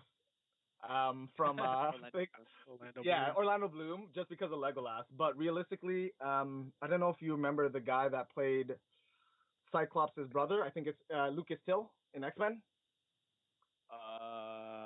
Wait, Cyclops' brother? In First Class. Havoc. Yeah. In one of the X-Men First Class or something, maybe. Yeah. But whoever played Havoc, yeah. For me, the reason being is because he kind of has a baby face, and hair-wise, I feel like he might be a similar build and style. And for me, for Princess, I would choose Lily Reinhardt, the chick in Riverdale. I feel like she would pull off the character looks-wise, and maybe helpless princess. She could do that. I thought of her too, but I felt like she was not helpless enough. Like she's very like type A like alpha woman-ish. Alpha woman, yeah. Is Princess Zelda really helpless? I know, but she goes to be like Sheik she becomes stuff. Sheik. That's true. Yeah, but I mean, I don't know if Lily Reinhardt can play the helpless side, the Zelda side, where Sheik is not.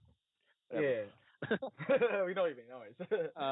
So I had Tom Holland as Link, and I picked Saoirse Ronan as Zelda. Who? Because she's she's in Little Women. she's in a lot of stuff. I can't. She was in Mary Queen of Scots in Brooklyn. She was nominated for an Oscar a couple years ago. She was also in. Okay, that's chick. Yes, okay, I remember her. Yeah. And she's awesome, so I want her in more movies. Okay. Earthworm Jim. Mine is just a straight shoot in the dark. I only did this based on his face wise and someone that had, a long face, irregular-ish shape. And I don't know how he would play as Jim's character. I kind of somewhat forgot how his actual personality is in the game. But he's the Earthworm. He's skinny tall. I put Danny Putty. He plays Abed from Community. I'm in full support of that. But that's what I do, because he seems like just an awkward guy who can make some jokes here and there, and it's like a goofy hero. Yeah, goofy hero. There you go. Yeah. That's how I peg Earthworm Jim's character. So I agree with that one. Let's go clockwise now in the video chat. Andy. John Krasinski. Oh, that's a cute one. I can see. Yeah, no, I can see that. Yeah, I like that. Yeah, he's fun, and I also chose someone who I was watching on Netflix. In rewatching The Office. I've been rewatching The Office and Community like crazy. Yeah, but I think he would do well. Like, he can be serious. Like, not that Earthworm Jim is serious very often, but I think that Krasinski has shown himself to be a decent, like, he can be in action movies, he can be a little serious, but he can be really goofy, right? Like, he can be really fun, and he can be really stupid, he can be really, like, really silly, and, like, that silliness lends itself well to, like, this bumbling hero that is Earthworm Jim. I mean, he's a worm. Carson. I went with Jermaine Clement.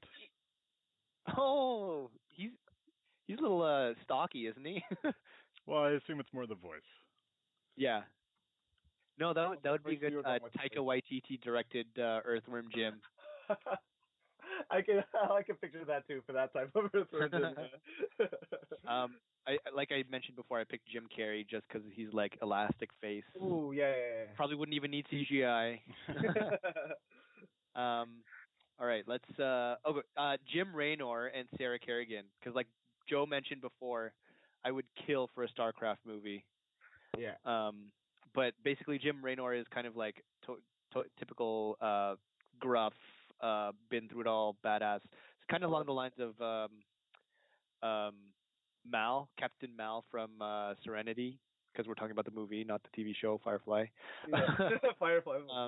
So like a more gruff Nathan Fillion. And then, oh, sorry, that's not my casting, but like I'm giving everyone a a preview of the character. And then Sarah Kerrigan, who is like his kind of love interest. She is like a soldier or like a spy type person who gets turned into an alien. So yeah, what do you guys? Who do you think should be Jim and Sarah? So I actually read up a bit of these characters because at this point I had nothing much to go on. I went with Sophia Boutella for Sarah Kerrigan. Oh, that's a good one. Because it seems like she can do like a lot of different like looks to her. And then for Jim Raynor, I was debating between either going Jason Momoa or David Harbour, and I landed on David Harbour. That's pretty good. I think I would like David Harbour more than Jason Momoa for Jim Raynor. I think he would pull it off because Jim Raynor, even in the game, he's in a crew called like the Rednecks. So he's like one of those just old school masculine kind of rough, rugged guys. So I think David Harbour would pull that off better. I think Jason Momoa is a little too exotic for. Even though it's in space, I don't know why that's a thing. Joe, who did? Ooh, for me, Jim Raynor. I was back and forth with this. I actually like David Harbour much better than my choice. I was just going Gerard Butler for Jim Raynor. And for Sarah Kerrigan, I was thinking Charlize Theron. Charlize? Sorry, did I say Charlie? Charlize Theron. I think Charlie is her brother. Charlize Theron, just because I think she has a similar, I guess, just her face and her demeanor. She could play a good bad character as well. And yeah, I think she would just be a perfect villain for that movie. Okay. Andy? I think for Jim Raynor, I put Idris Elba. I think he just has that badass vibe. Okay. I think he's got that, like, he's huge, he's built, he's like, I don't know why I always imagined Raynor like, smoking a cigar, just kind of telling us how it is, and I feel like he'd do really well. And then controversially, Sarah Kerrigan, I think Megan Fox would do well in that role. I don't know, she's got that like vibe. I know she's not like, doesn't look the same, but I think she's got that vibe where she can get in the thick of it. I think she can do the struggle scenes really well when they get, I think she gets captured, right? I haven't played StarCraft in so long, guys. I'm sorry. She gets infected. Yeah, and I think that she could be like a good like move to the villain. I think she could handle that transformation pretty well. Like if they said that she was Sarah Kerrigan, I would be on board. No, totally. Like I'm thinking Jennifer's Body, where she got like possessed by a demon. Yeah. So that she could definitely play that. I agree 100%. And side note, I always thought that Jim Raynor was black when I played StarCraft. Oh, really? I don't know if it was just like the resolution on my monitor, but I was like Googling him today, and he is not black. But I think Idris Elba should definitely be Jim Raynor, unless they go with my choice, because they're definitely making this movie, obviously, from what we're talking about. I picked Josh Brolin. You know him as Thanos and Cable, naturally.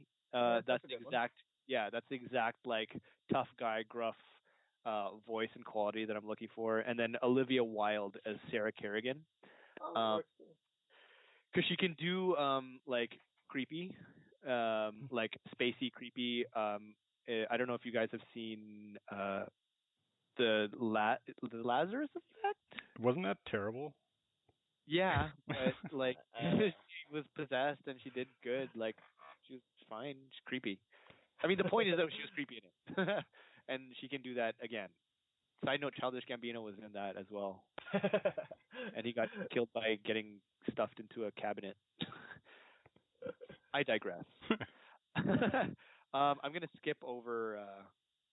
I'm gonna start skipping over a few, but let's go straight to Duke Nukem because I think that. What? There's only one right answer. I'm sorry. Okay, hit us. You can't have Duke Nukem if you don't have John St. John as the voice actor. I just cannot see anybody. I'm excited to hear what you guys chose, but I just could not. Like I remember I've been playing this on the computer. I was probably one of the only people I knew who was excited for like Duke Nukem Forever to come out, like finally out of development hell.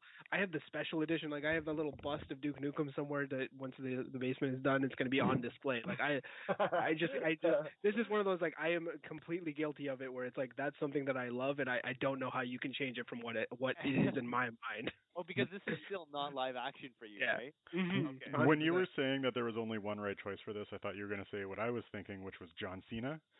And I actually searched for someone else, so I went with Rob Gronkowski. Okay.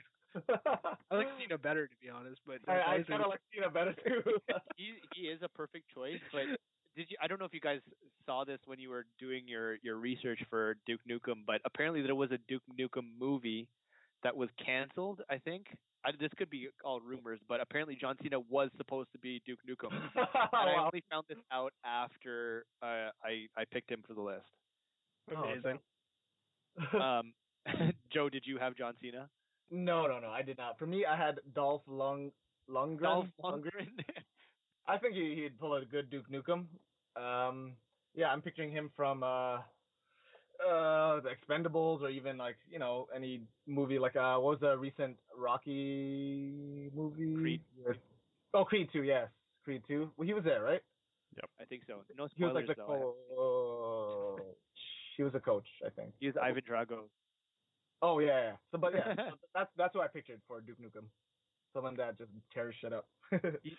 He's I don't know. He's a little European for Duke Nukem, isn't he?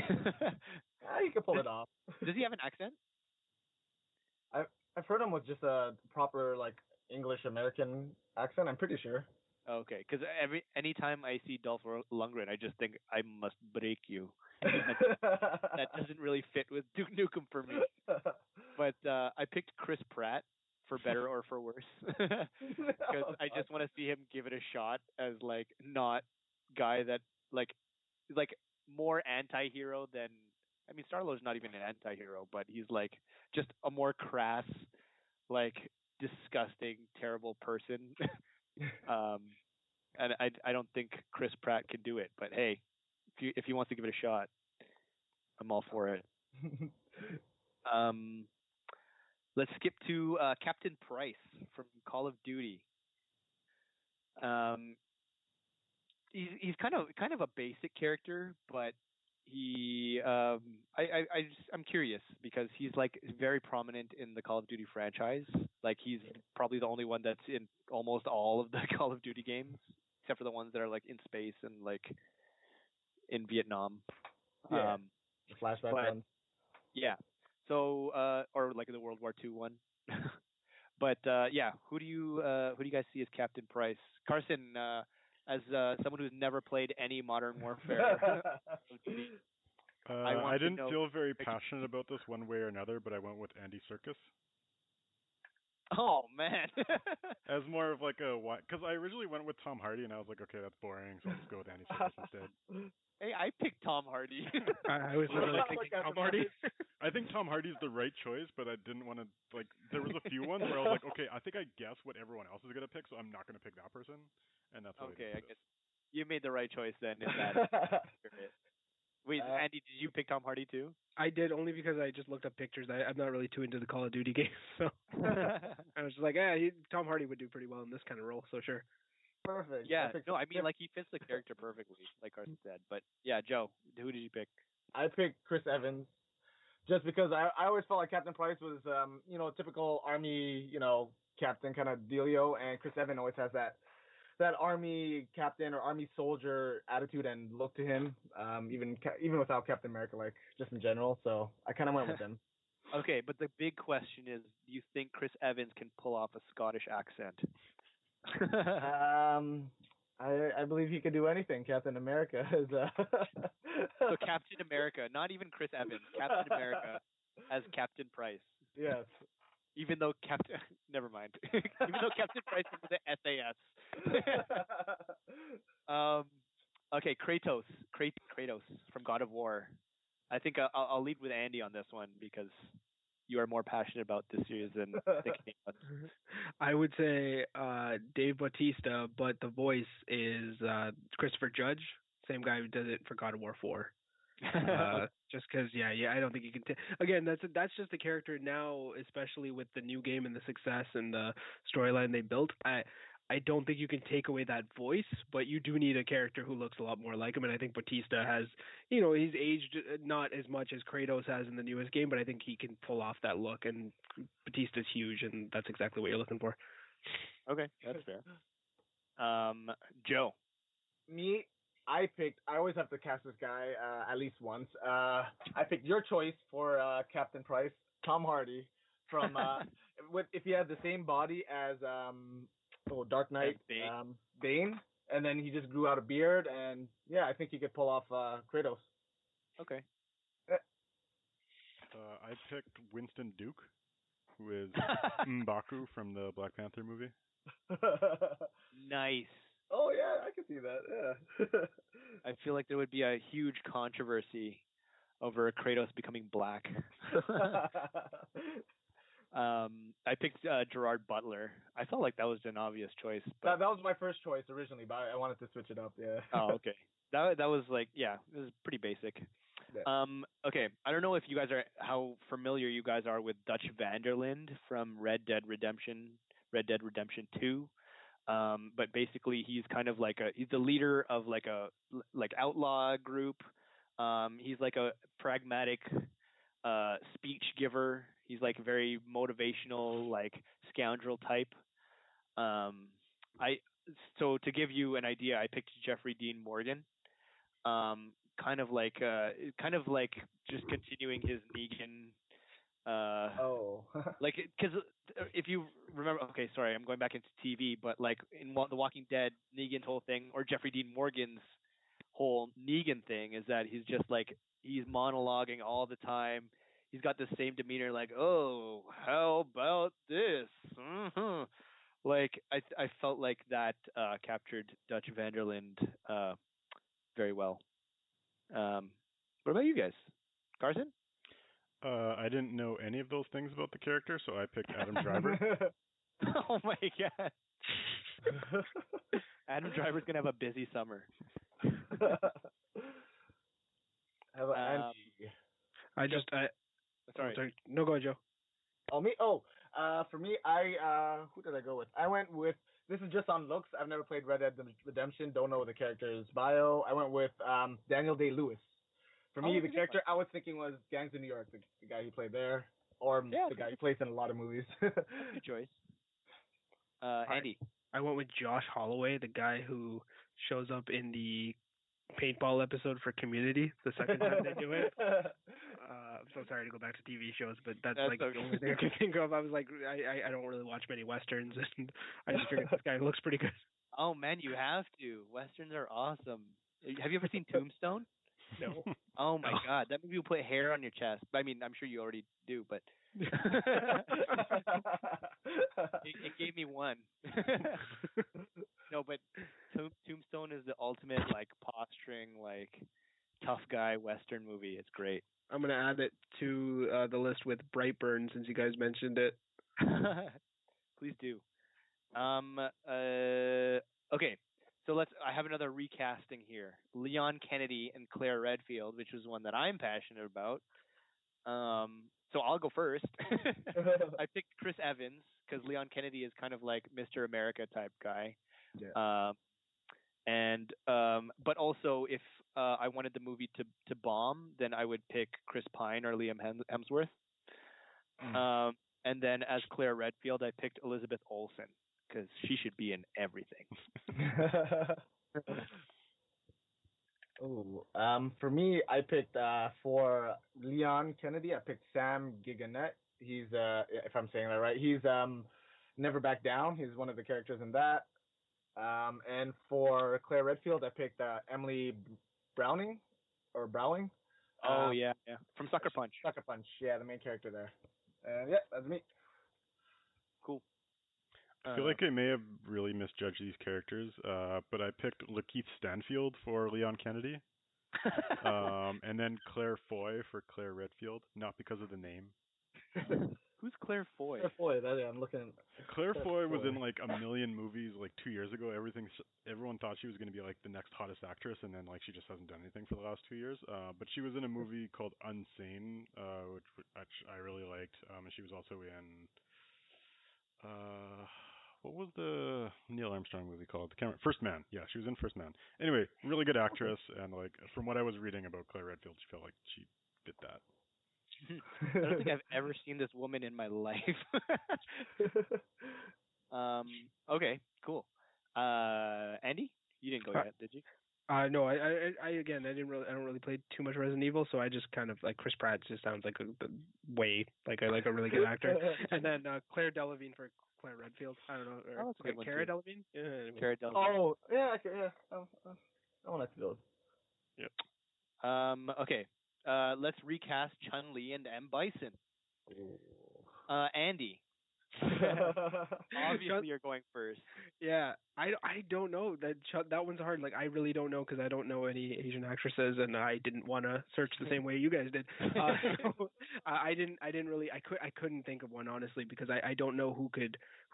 It would have to be someone who has like good martial arts training enough to do this fight scenes, as well as like Chun-Li's kind of just like it's hard to say. It's like let's just put it out there. She's really known for her legs, and so you really have to kind of cast based on that. Like having the thick thighs, the weird thing. Like you don't have to do the same outfits, but you definitely have to have that part of her personality. I think that also goes with her fighting style, right? But for Bison, and as much as like I don't know, I don't remember if I looked up if this would be the right country. But I think that Tony Jaa would be great as Bison. Bison? Yeah, because he's gotten older. And I think he has that face that would like work really well with wearing the suit, taking the cape off, and then just really going to. Yeah. And it's funny because they also have that same style. Like if you, I think it's Street Fighter 3, the opening where you have Ryu and Bison, and you have that like kind of fighting stance. He stands very similar to the way that Tony Jaa does back in Ong Bak, and I just kind of like I think that would be a great like casting choice. I mean, those are good reasons. At first, I completely disagreed with you, aside from the face. Yeah, but you have some cold hard facts behind it. So, yeah. When how you mentioned the thighs of Chun. Jeez. Yep, I took it there. From your description of Chun-Li, I picked Kelly Marie Tran so that the internet would explode. I want her to. She was Rose in Star Wars, the new Star Wars movies. And if she can deal with the bullying, then I think I would like her to be Chun-Li, because I know just so that everyone would be mad, because I like her as an actress, but I know that everyone would hate it. If we're gonna go I picked The Rock. Oh, The Rock. Sorry, go ahead. Oh, sorry. I'm so sorry. It's kind of lagging there for me. I was just saying based on that, if we can go like off of like if you chose that, then maybe I would go with Ali Wong.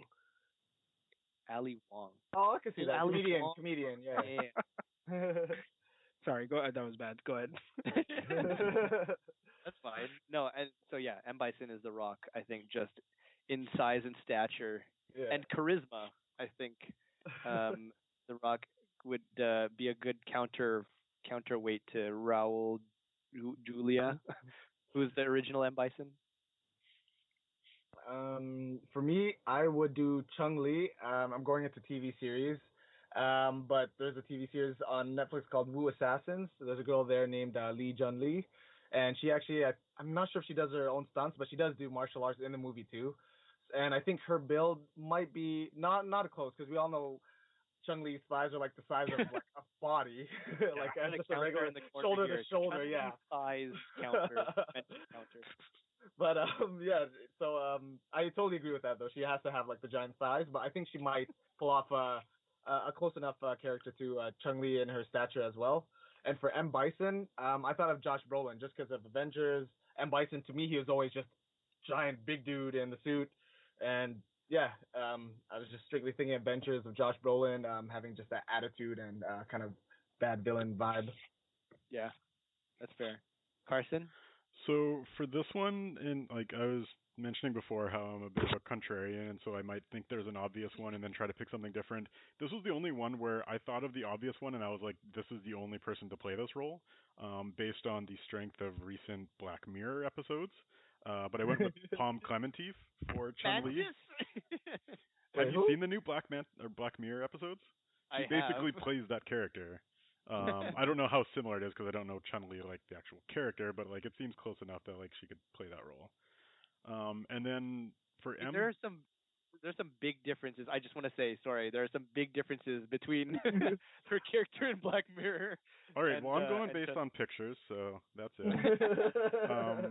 For M Bison, I went similar to Joe's approach of like someone who might play how Josh Brolin played Thanos, so it doesn't have the stature, but maybe make him like a bit of a CGI character. So this is more the personality. Yeah. But I went with Justin Theroux or Thoreau. Oh, Just like he feels like he can play over the top like that, and give him a CGI body, and that can do the rest.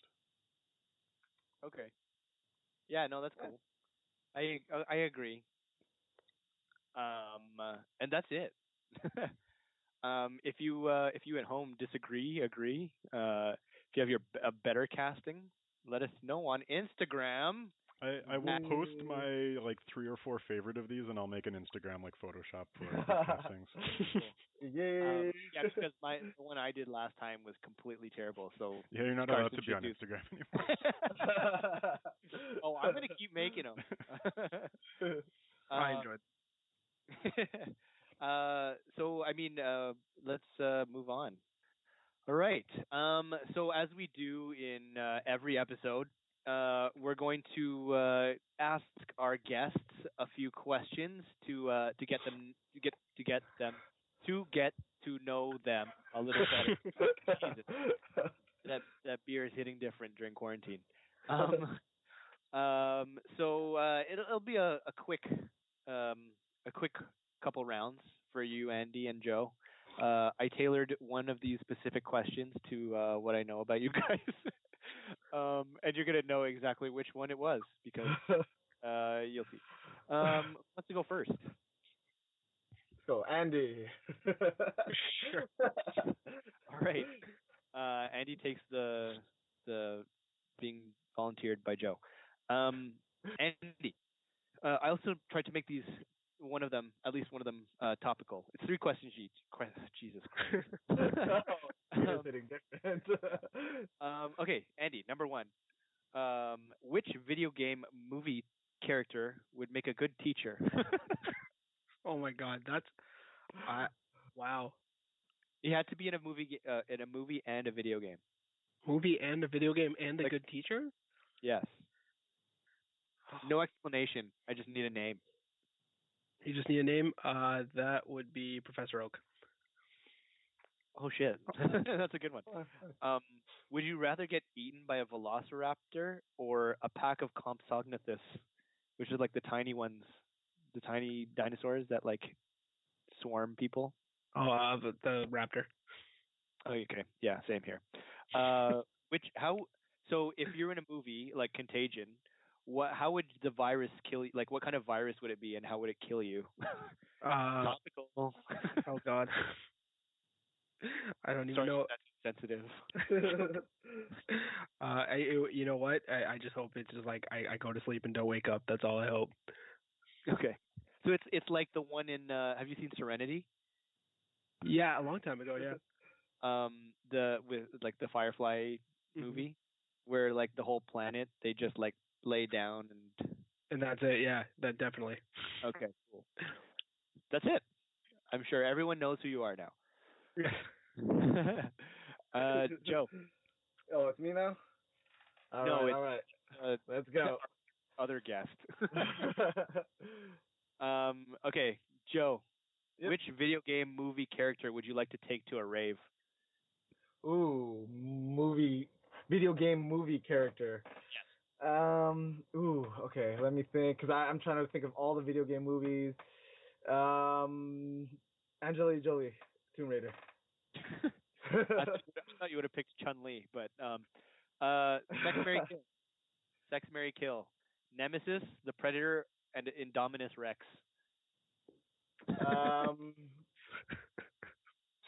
sex nemesis. There's no right answer. Please. Marry predator. And kill. Yeah. Okay. Yeah. I mean, all three of those options end with you dying, but Yeah. At least marry the predator is gonna defend me and stuff. You know, predator's pretty badass. I thought you married. Oh no, you sexed the nemesis. Yes, sex nemesis. Okay. And how would your movie virus kill you? What kind of virus would it be?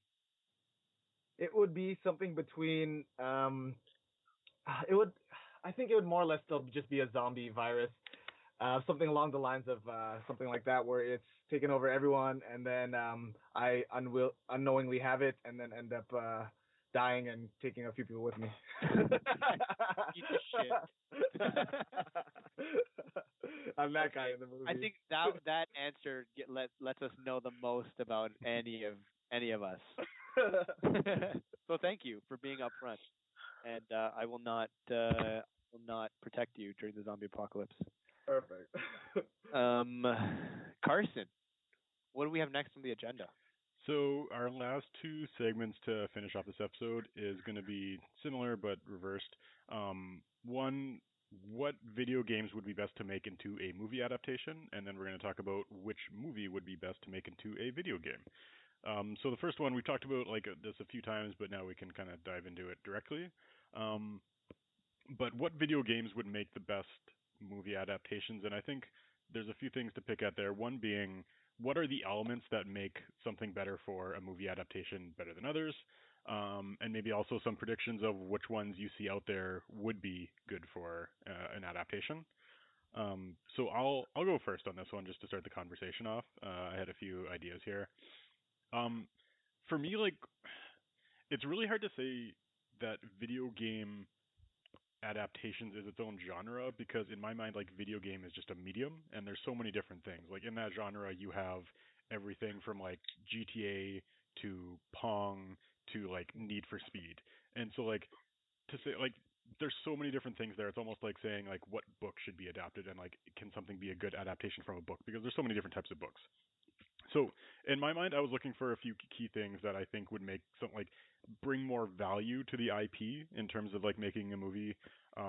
One would be a fantasy world, because if you have something like a GTA or a Red Dead Redemption, it's when you boil it down to a movie that's just like a gangster movie or just a western. There's not much that they're bringing to the table. So I think you bring a fantasy world like Gears of War or like a Halo, then it's okay, you're bringing a world and some type of imagination to the world.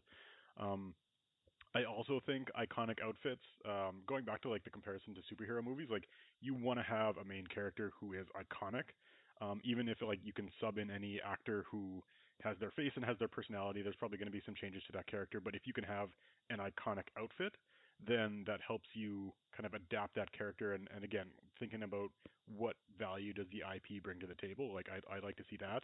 But at the same time, I want to see the actors' faces. So if you look at something like a Halo and a Master Chief, I don't want to see a helmet. If I have Chris Pratt playing that character, I want to see Chris Pratt's face, because that's the value they're bringing to it. And then what about Dredd and the Mandalorian? Those are not the model to follow you. That's a good exception. Okay. And then the last thing that I've seen that is something the video game genre adaptation has not had so far is a good director. I think at the end of the day, whatever your IP is, if you get a good storyteller, they can create a good movie. See Christopher Nolan in the Batman movies. So you obviously need that, but yeah. So those are my thoughts. How about you guys? Well, okay. I was gonna let one of you guys go, but I wanted, so the parallels between me and Carson, I would say yes, 100% good director. I'm gonna group good script into that as well. Casting is very important for me when it comes to a video game based movie, because I don't want some bullshit like Alice happening again. And I think it's very important that they're I don't want it. It doesn't have to follow the same story. It just has to clearly be in the same universe and be based on the same material that the game is on. And I realize that can be kind of vague, but I'm going to use Resident Evil as as another example, but like really the only similarity of that first Resident Evil movie, for example, is that there are zombies. That's it. So like oh, and there was a mansion at the beginning, but after that, nothing. And so like it has to um, stay true to the source material, but and again, that's vague. But if I have my good director, I feel like that'll be handled properly. So and then I think that's how we get the perfect Last of Us movie. I think here I'll go. I think that with the different elements, you definitely always need Easter eggs. I think that's like a big thing in video game movies. We're always looking for our little Easter eggs, that little nod to the gamers. And I agree. It depends on the universe you take. Like, are you taking the universe or are you taking the characters? Right? Like, a good example is Shadow of Mordor. That's a game that's like based in Lord of the Rings universe, right? But it touches on the ring. At one point, they do talk about the rings of power. They talk about the ring. Gollum is there, and it's part of Gollum's story in between the Frodo discovering him after Bilbo's already taken the ring from him. And you have this character who's there. You're getting to have fun with him. But it's not disrespecting the franchise itself, right? It's taking place in between. It can still be part of the canon, right? I still think that with video game movies and in general, like that, the canon is the issue. Is that if you're taking the main characters, where are those characters in the canon between the games? Is this the first game? Is this the game in between games? Gears of War is a great example too, because the things I was going to say with settings, you need to have the same settings. You need to have if the game is dreary and drab and like very depressing, I think the movie has to have that tone. And like with Gears of War, you have this history where everything started with that E Day, the emergence day, where all the locusts came from the ground. That's the first game takes place like years and years after that. But you can have movies that are just about E Day or in between E Day and the first game, or between the first and second game, and you can take those elements. And yeah, really, I just think it's the Easter eggs. I think the scripts absolutely are the point, and I just think it's being respectful to the audience, because like you said, you're going to have an audience of people who are there just because they think this looks like a great movie. You're going to have people there who are there just because there's a great actor, but the biggest voices are going to be the gamers, right? Like they're either going to be mad about it, they're going to be the ones who are passionate enough to talk about it because now they have to defend the IP that they love, the reason they went to go see it. I think you have to appease them, so there has to be some sort of respect, whether that's through respecting the IP or respecting through like Easter eggs or something. Like when I saw Sonic, yes, nothing like the actual games, but the fact that all those little Easter eggs, that Green Hills, the city they chose, Green Hill Zone, the very first level of Sonic, right away, that's what I was laughing at, and I was explaining that to my wife. I'm like, that is an Easter egg, like that's a callback to the game that I love. His origin before he goes to when he's telling his story, he's doing the loops that are the exact ones from that very first level. Again, something I was like, wow, that's amazing, and then I didn't care how the rest of the story went because I felt like this was a movie made by people who also love the IP. So I think it has to be there. This would set up a great fight between you and Carson. Mr. Anti-reference. Sorry. Could you rephrase the question again for me? I just got lost in because I was really into the points. Yeah, so I lost my thought there. Basically, just like what are the core elements that would make for a good video game adaptation? So like, what are the types of video game? Like when you're thinking about which video games would you think you would make a good movie or not? Like, what are the things that would translate into a movie well versus things that wouldn't? I think pretty much what you guys talked about earlier. The thing that would translate best is you need a good story, and you'd have to try to stick to. I feel like you do have to try to stick to the original story of the character. That's a really big one.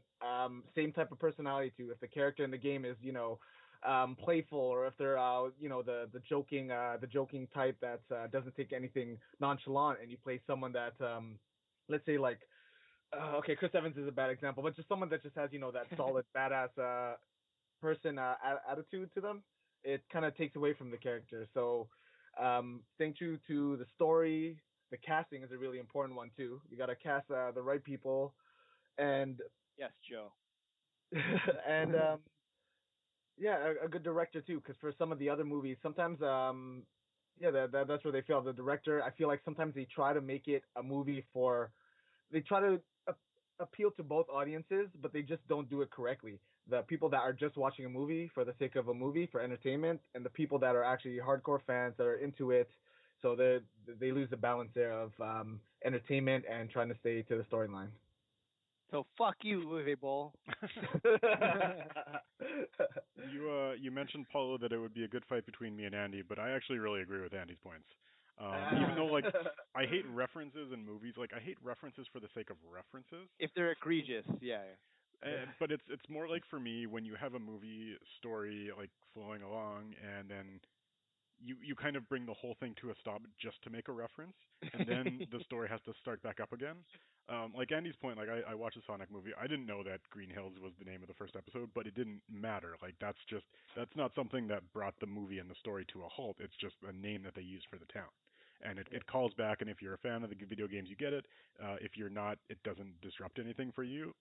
Case in point, like Rogue One, where like the entire movie comes to a halt like multiple times just to make a reference. You'll be dead. And like at a point, you have to be making a movie of the video game. And so like you do need to bring in like certain callbacks and like certain things that say like, okay, this is part of the property without it being just a reference.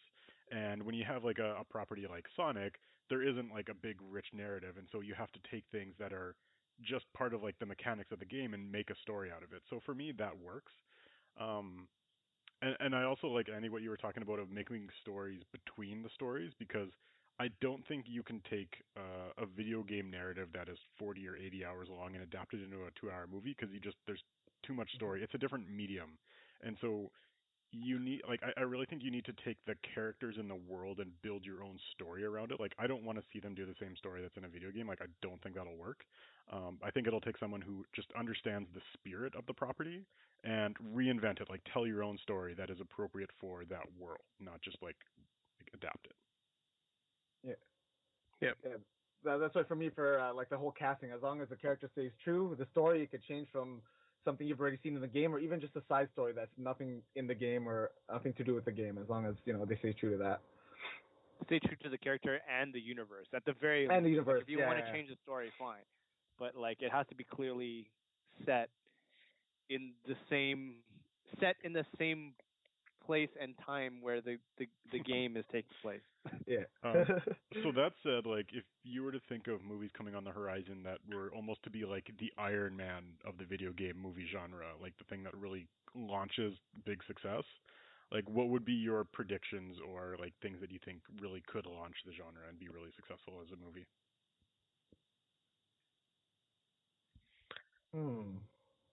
I'd probably say Gears of War would be a really big one, because you have Microsoft with the backing, right? You've got money there.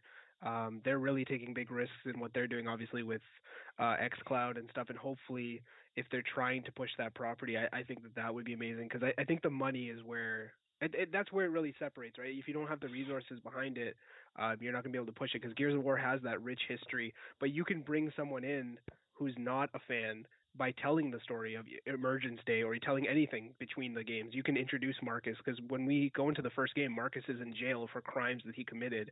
And like me and my friends are such big fans, we've read the books in between, because the person who was writing the story for the games also she wrote Star Wars fiction as well as Gears of War.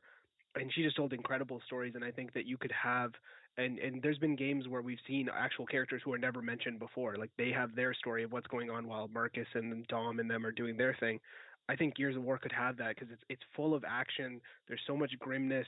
There's these weird, interactions, because the COG, like the soldiers, their interactions with the people, right? Imagine like a story of like, you having to give up your meals, half the amount of food you eat, because these soldiers are walking around 3 times the size of you, and they eat 3 times the calories you do, and the rations have to be shared, right?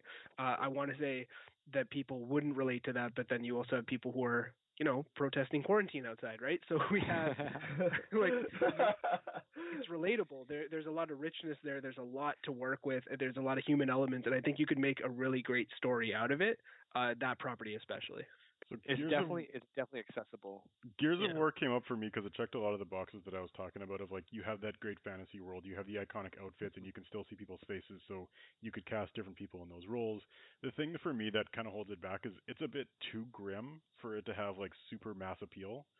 Right. And I think like if you look at what makes like the franchises like Marvel or Star Wars successful is that you can have your 35-year-old dude and an 8-year-old kid go to Yeah. that same movie and enjoy it. Right. So the one I was thinking that I feel like really could launch it is like the Zelda world, because you have a lot of like a fantasy world and things that appeal to multiple cultures and people of multiple ages. Um, and it's like I don't know if it really captures the adult audience enough the way that like a Marvel would, but like if you have the right casting, I think there's a lot of potential for that universe. That was my second one. That's great. Ah, man, I'm trying to think of one. For me, I'm not sure if it will really cast it, but I think it would maybe open the gateway and just be a good movie. There's three of them that come to mind, and there are actually three different types of games as well. One would be Halo, and I think Halo they could appeal to audiences of younger kids if the and as well as the 35-year-old viewer. And I think also another one would be StarCraft, just because that's one I've been waiting for a while, and I feel like that's one of those really gritty, action-packed sci-fi movies, and you could even extend that to like a trilogy. There's just a lot of story that you could cover in that series. Another one would be Final Fantasy. For me specifically, Final Fantasy VII, because that was my favorite one, and they just did a remake on it. 'Cause yeah, they do actually have a Final Fantasy movie based on I guess cinematics and stuff. Final Fantasy Advent Children, and yeah, if they change that into a live action, for me those are always hit and misses, but I still think that could be if they do it right, it could be like a key to unlock the door. But I'm not sure if they'll fully carry through um, to dominate anything. I agree with. So Halo was on my list too. And what was the other one, Joe? The second one? StarCraft. StarCraft. Yeah, those two specifically. Yeah, I agree 100%. StarCraft more than Halo for Yeah. just because I'm a particular fan of that one. But oh shit, sorry, I thought I unplugged my mic. StarCraft and Halo. I think just the like what you guys were talking about before, where like the fantasy world, like the universe that those take place in. There's so much rich history that you can build multiple movies on. Like StarCraft in particular, you can tell like self-contained stories within certain movies and not have to like build up a universe with like the first movie. Um, Kind of like how they kept trying to do with the Dark Universe and failing. Like you could do it properly. Like I could definitely see StarCraft being an Iron Man type kickoff versus the Mummy type kickoff. Um, but the one, I mean, I really don't want to keep talking about The Last of Us. And I talked about it in the last episode too, but like I really like I stand by how much because like zombies can like zombie genre. I mean it's very like common I guess at this point, but it's the thing about The Last of Us is that it's a different it's a different enough that it's not so uh Predictable or yeah, I guess predictable. It's focused more on how the people are like are dealing and like it, the relationship between the two main characters, which is like the main guy and the younger girl, and how she could be like the key to building a cure. So I think now that I talk about it more, maybe it's not like super. There's not a lot of mass appeal. Like it's not like a typical popcorn movie. Um, but whatever. I don't care. I want to see it. So for me, as somebody who hasn't played The Last of Us, like when I look at it from an outsider's view, I just see like you can make that movie and have it not be The Last of Us. Like it seems like it's just something where it's like, okay, you make a zombie movie with a father character and a daughter character who have like that kind of relationship, and they go off and there's like you could have so many of those different elements without it being a video game movie.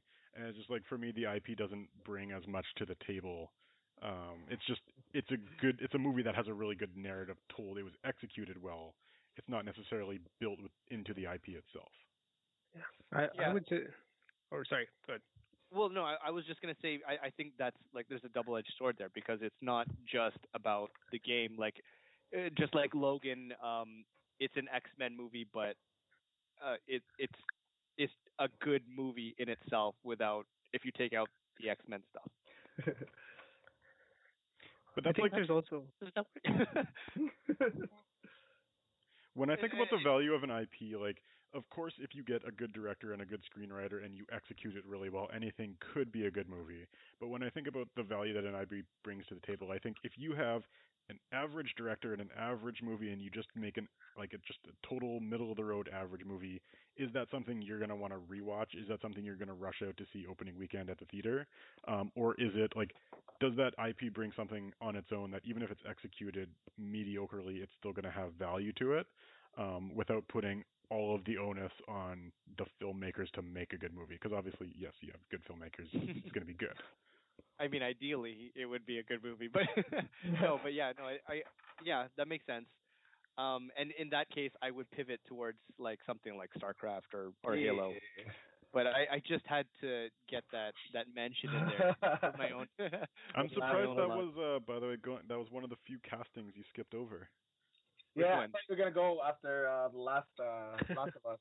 I mean, I knew I was gonna talk about it now, so like, for me, if you want to know, well, when you were, you know how you talked about it was awkward casting for Chung Li. You had to look up like Asian female Asian actresses. For me, The Last of Us, I had to look up young young actresses, and I was just like, this is really awkward.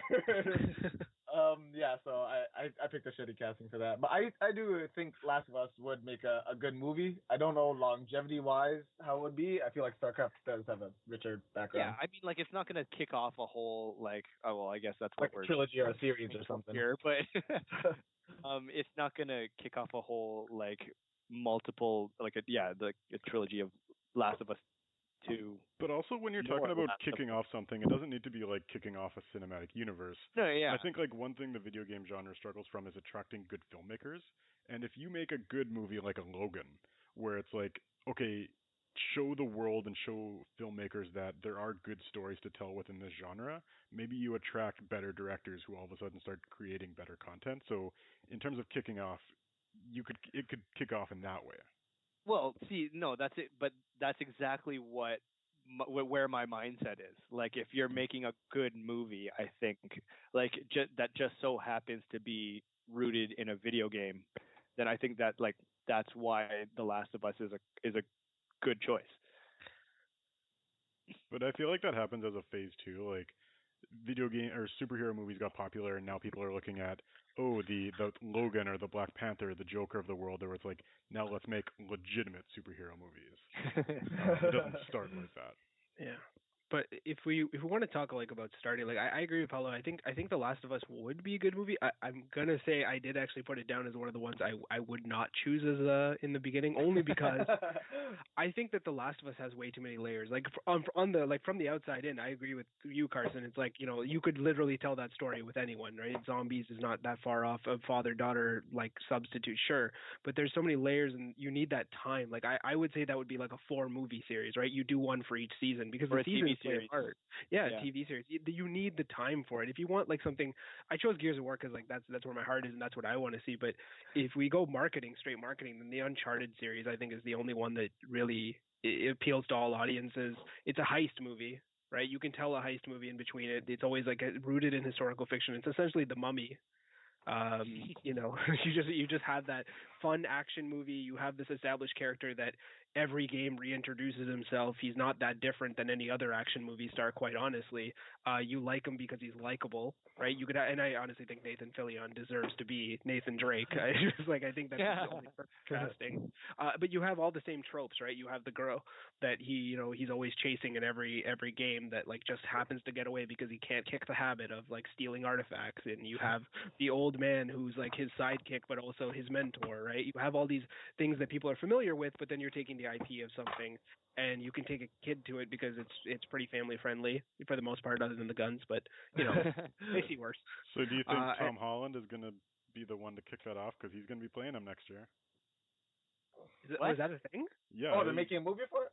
They're doing an Uncharted movie next year with Tom Holland as Nathan Drake. Oh, damn. You know what? I can't see it, but I'm not going to say that he would be a bad one because I feel like I can't unsee Tom Holland as Spider-Man, right? I can't see him. Yeah. And I have this like I've always thought that like just Nathan Fillion was like Nathan Drake. Like I just always thought that was the perfect casting. But I could, you know what? I think he has the personality for it. Like based on like how Spider-Man is, Nathan Drake is pretty goofy and like kind of fun. So it's so unfortunate that Nathan Fillion is not like a big name, Mm-hmm. like for like a blockbuster movie type name, because he's such like a fun guy. He really is. I just have a question about Uncharted. Is Uncharted, would you say it has a similar premise to Tomb Raider? Because for me, I never played it, but I always thought like, what's Tomb Raider again? Archaeologist or? Yeah, archaeologist. For me, it seemed like it had a similar premise, or at least they're in the jungle. So for me, just because Tomb Raider is already out there, I don't know how well it would do, in my opinion. But I've never played the game, so I don't know if the story is like that appealing. Where it'd be like, you know what, the story alone would be good enough, even though it's similar to another game or another movie. It's really popular. I find, at least among my friends and from what I've seen, it's a very popular series. It is a lot like it, but there's like this aspect of him being a bit of a criminal, right? Because he is stealing artifacts, but he's doing it for the sake of good. So he's got that like. He's not really an anti-hero, but he's not really a hero either, right? So there's a bit of a moral thing, right? In one of the games, he's saving his brother, and his brother is like a criminal, and he has to lie to his wife, and it's a whole thing. Like, he's not the greatest guy, but he's so likable that you almost forgive him. And then like the aspect is, it's just like Assassin's Creed and all these games. You're just climbing things, you're sneaking into places. Yeah. Right? So it's nothing different in that regard. I think. And they gave Assassin's Creed a movie. Oh God. Yeah. All right, let's end that segment off there, and let's flip it around to the other side. What movies would you guys like to see made into a video game? Ooh, I have. Do I have one? I think maybe I might have two. I think for me, I don't know if it was a video game or if I think it was just a book. It would be Ender's Game. I mean, yeah, it was a movie. Fine. Yeah, it was a. You were saying movie to a video game, right? Yeah. Yeah, I think it was based on a book, not a video game, but I think that would be, because for me, in my head, I have StarCraft in mind, where it's just strategy, mass units and stuff attacking. Because I love StarCraft, I think that would be a great game to make into something similar of StarCraft, but I wouldn't be totally opposed to making it anything like a first-person shooter or third-person style of gaming. Yeah. Yeah, that's my choice. How do you make it not StarCraft if it was a strategy game? Yeah, because it's just with it being strategy, I figured they could take a different approach with going in depth with characters, maybe captains or just Ender, and it's just something more on story of him making the decisions and him building up ranks and just a few different approaches. I feel like they could go about it. True. Yeah. I'm We opened our mouths at the same time. You go first.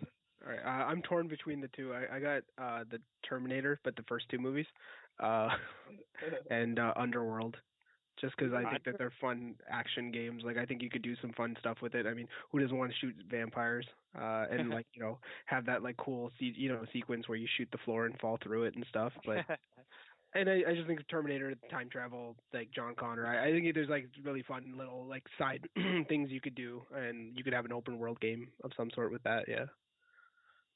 I really like the Underworld idea. For me, what I have in mind is it's kind of like what type of game would like Final Fantasy be, where you kind of level up and you develop your character? I'm not sure what type of game that is. Yeah, like the genre. Like I feel like if they made something that where it's like, okay, choose, you're gonna be vampires and you're part of the vampire clan or you're part of the werewolf clan. That's who you are for the whole game, and you level up from there. And yeah, I think the Underworld one's a good one. MMORPG type. Yeah, MMORPG type of game. Yeah. On when we're going to when we're talking about open world type games, I thought Inception would make a cool game. So it would be kind of a cross between like I don't well not kind of GTA. So it's like that kind of like cityscape, but you have to like plug into that world, or like not plug in, but like dream into the world. And then you have an element like Star Wars Fallen Order, where you have like force powers, but instead of the force powers, it's like what you can do because you're in the dream world, like what you can do with your mind. So you can like flip like just summon a train out of nowhere, or like flip the landscape upside down and stuff like that. So like as you level up, you get more of those like more powerful dream thingies that you can do. But then also as you progress in the game, like because just as in the movie, the longer you remain in the dream and the more you mess around with the world that you're dreaming in, like the surrounding characters get more hostile towards you, so it's harder to fight them back even with your like powered up abilities. So you have to like use those abilities to just escape, where you can't really fight people. You have to like create like that illusion staircase where it just goes on never ending, and then they have to chase you but they never quite get you, stuff like that. So it's like it's a very cerebral puzzle based open world game. I just rewatched that yesterday, by the way. I was also thinking about open world games, and I cheated a little bit because I picked a TV show that technically has a film made of it, and that is Altered Carbon. So there's an Altered Carbon Resleeved, which is technically an anime film, so it counts. Yeah. But like everyone's looking forward to Cyberpunk, and I think partially because it's like the world, like people want to be part of that world. And then you add an element to that of like the sleeving, where like also another part of open world games is you want to change your character, you want to like add stuff on and like change your outfit and whatnot. And like in Altered Carbon, you could literally get a new body. And at the same time, like they talk about sleeving into like the Takashi Kovacs character is all about like re-sleeving into somebody new, executing like a mission and then getting out. And I feel like you could do something there. So that would be a pretty cool like open world that you could have a lot of video game concepts on. Yeah. I like that one actually, because I really like the show Altered Carbon. I haven't watched the movie yet for the animated I have one. not either. But you haven't watched either? Yeah, but for me, I like the idea. I would actually really like to play that game. I don't know if Cyberpunk was based off a similar basis. For Paulo's for the Inception game, I actually pictured when you're talking about the longer you're in there, I pictured like GTA where you get 4 stars, 5 stars, and then it just gets more difficult. Yeah, I didn't even think of it that way. That's what I was picturing for that. I basically made GTA but like really fucked up. All right, well, I think that's a pretty good spot for us to end off this episode. So we will end off as we always do by talking about movies that we are looking forward to coming out soon. And nothing is coming out soon because the world is on hold. But I guess what are you guys looking forward to watching soon? Whether it's a new movie or something dropping or something that just has been out for a while and you haven't seen. Paulo, how about you go first? So really quickly, I'm going to mention Artemis Fowl again, and then I'm going to move right on to The King of Staten Island, which I'm really actually looking forward to. It's Judd Apatow's next movie, starring Pete Davidson, who's the guy from SNL, comedian. So it's semi autobiographical because his father is a fireman who died on 9/11. And so it's kind of that story about him like coming to grips with losing his father, and it's Bill Burr is also in it, who's one of my favorite comedians, and it's a dark comedy. I watched the trailer a couple times, a few tears came out, but it looks really funny at the same time, and I'm heavy into that. Also, Marissa Tomei is in it, and she is the best Aunt May that there ever was. I agree with that. Yeah, really excited about that one. Cool. Joe, how about you? For me, the movie that I'm looking forward to watching is Mulan. Just because I like the fact that they are mixing some Disney movies into live action, if that's what you want to say or call it. And for me, I always liked being Asian. I always like seeing the Asian representation in movies. Like Yeah. what's that big main Asian movie that came out recently? Crazy Rich Crazy Asians. Rich Asians. There you go. So that's one, and just seeing it kind of translated in something that's already like mainstream. Like Disney movies have always been mainstream, and I just want to see how they do it, and I'm kind of curious to see if it's going to be like, let's say, more Disney friendly, or with them, they're in a war for Mulan. They're fighting there. I just want to see if it's gonna, appeal more to action kind of side of things. Yeah. And dragons. Yep. Dragons are always good. Dragons are always good. Awesome. Andy, how about you? So I'm looking forward to Coming to America, the sequel. I would say I'm looking forward to it just because I do love the original. I love it, and I am. It's just one of those things. As soon as I heard it, I kind of treated it the same way I do some video games I anticipate, where I'm just in media blackout. I'm just going to see it. I'm going to see what my takes are. I don't want to make any preconceived notions, especially because I feel like I'm coming to that point in my life where I'm starting to notice how often I talk about back in the day or things that I think are just better because they're older. And I want to see will it capture the charm? I want to come into it with an open mind. I already know I want to see it, so I just want to just keep that momentum going and just go into it blind and enjoy it. Cool. Well, that is. And the one I'm looking forward to, and I'm really hoping it comes out this summer, is Christopher Nolan's new movie Tenet. Just like speaking of Inception, like it seems like all the same like things that it's doing there with probably a unique story. Also shout out Robert Pattinson. Looks like he's going to do an amazing job again. I'm a huge Robert Pattinson fan these days, I guess. So yeah, that's what I'm looking forward to. Well, what's the premise of that movie? Honestly, I don't know. Did you watch the new trailer? I watched the new trailer, but before that, I saw I think it was before Star Wars or something like that. But before the movie, like I was at an IMAX screening on like premiere night, and they showed like a 7-minute clip of Tenet. And it was just really, really well done, and like really good suspense and action, and it's just like all the actors are like the typical Christopher Nolan cast, and it's just like it's going to be really well made. The story's going to be really interesting. I don't want to know what the premise is. There's like some trippy time stuff of like they keep showing scenes where like they're going back in time, like John David Washington, he's like at a firing range and he's like shooting a gun, but time goes backwards, so the woman's like, oh, you're not shooting a bullet, you're catching a bullet with your gun because time's going backwards. Yeah. So it's just like, I don't know, crazy shit like that. I'm sure it'll be explained somehow in some As Christopher Nolan passage. as excited as I am for that, I don't know what the usefulness of catching a bullet from your gun is versus shooting it. But no, I am looking forward to that one as well. Cool. Well, we will end it off there. Joe, Andy, thanks for coming on and talking to us about video game movies. Woo! Thank you for having Andy, us. see you back for the third part of the video game movies.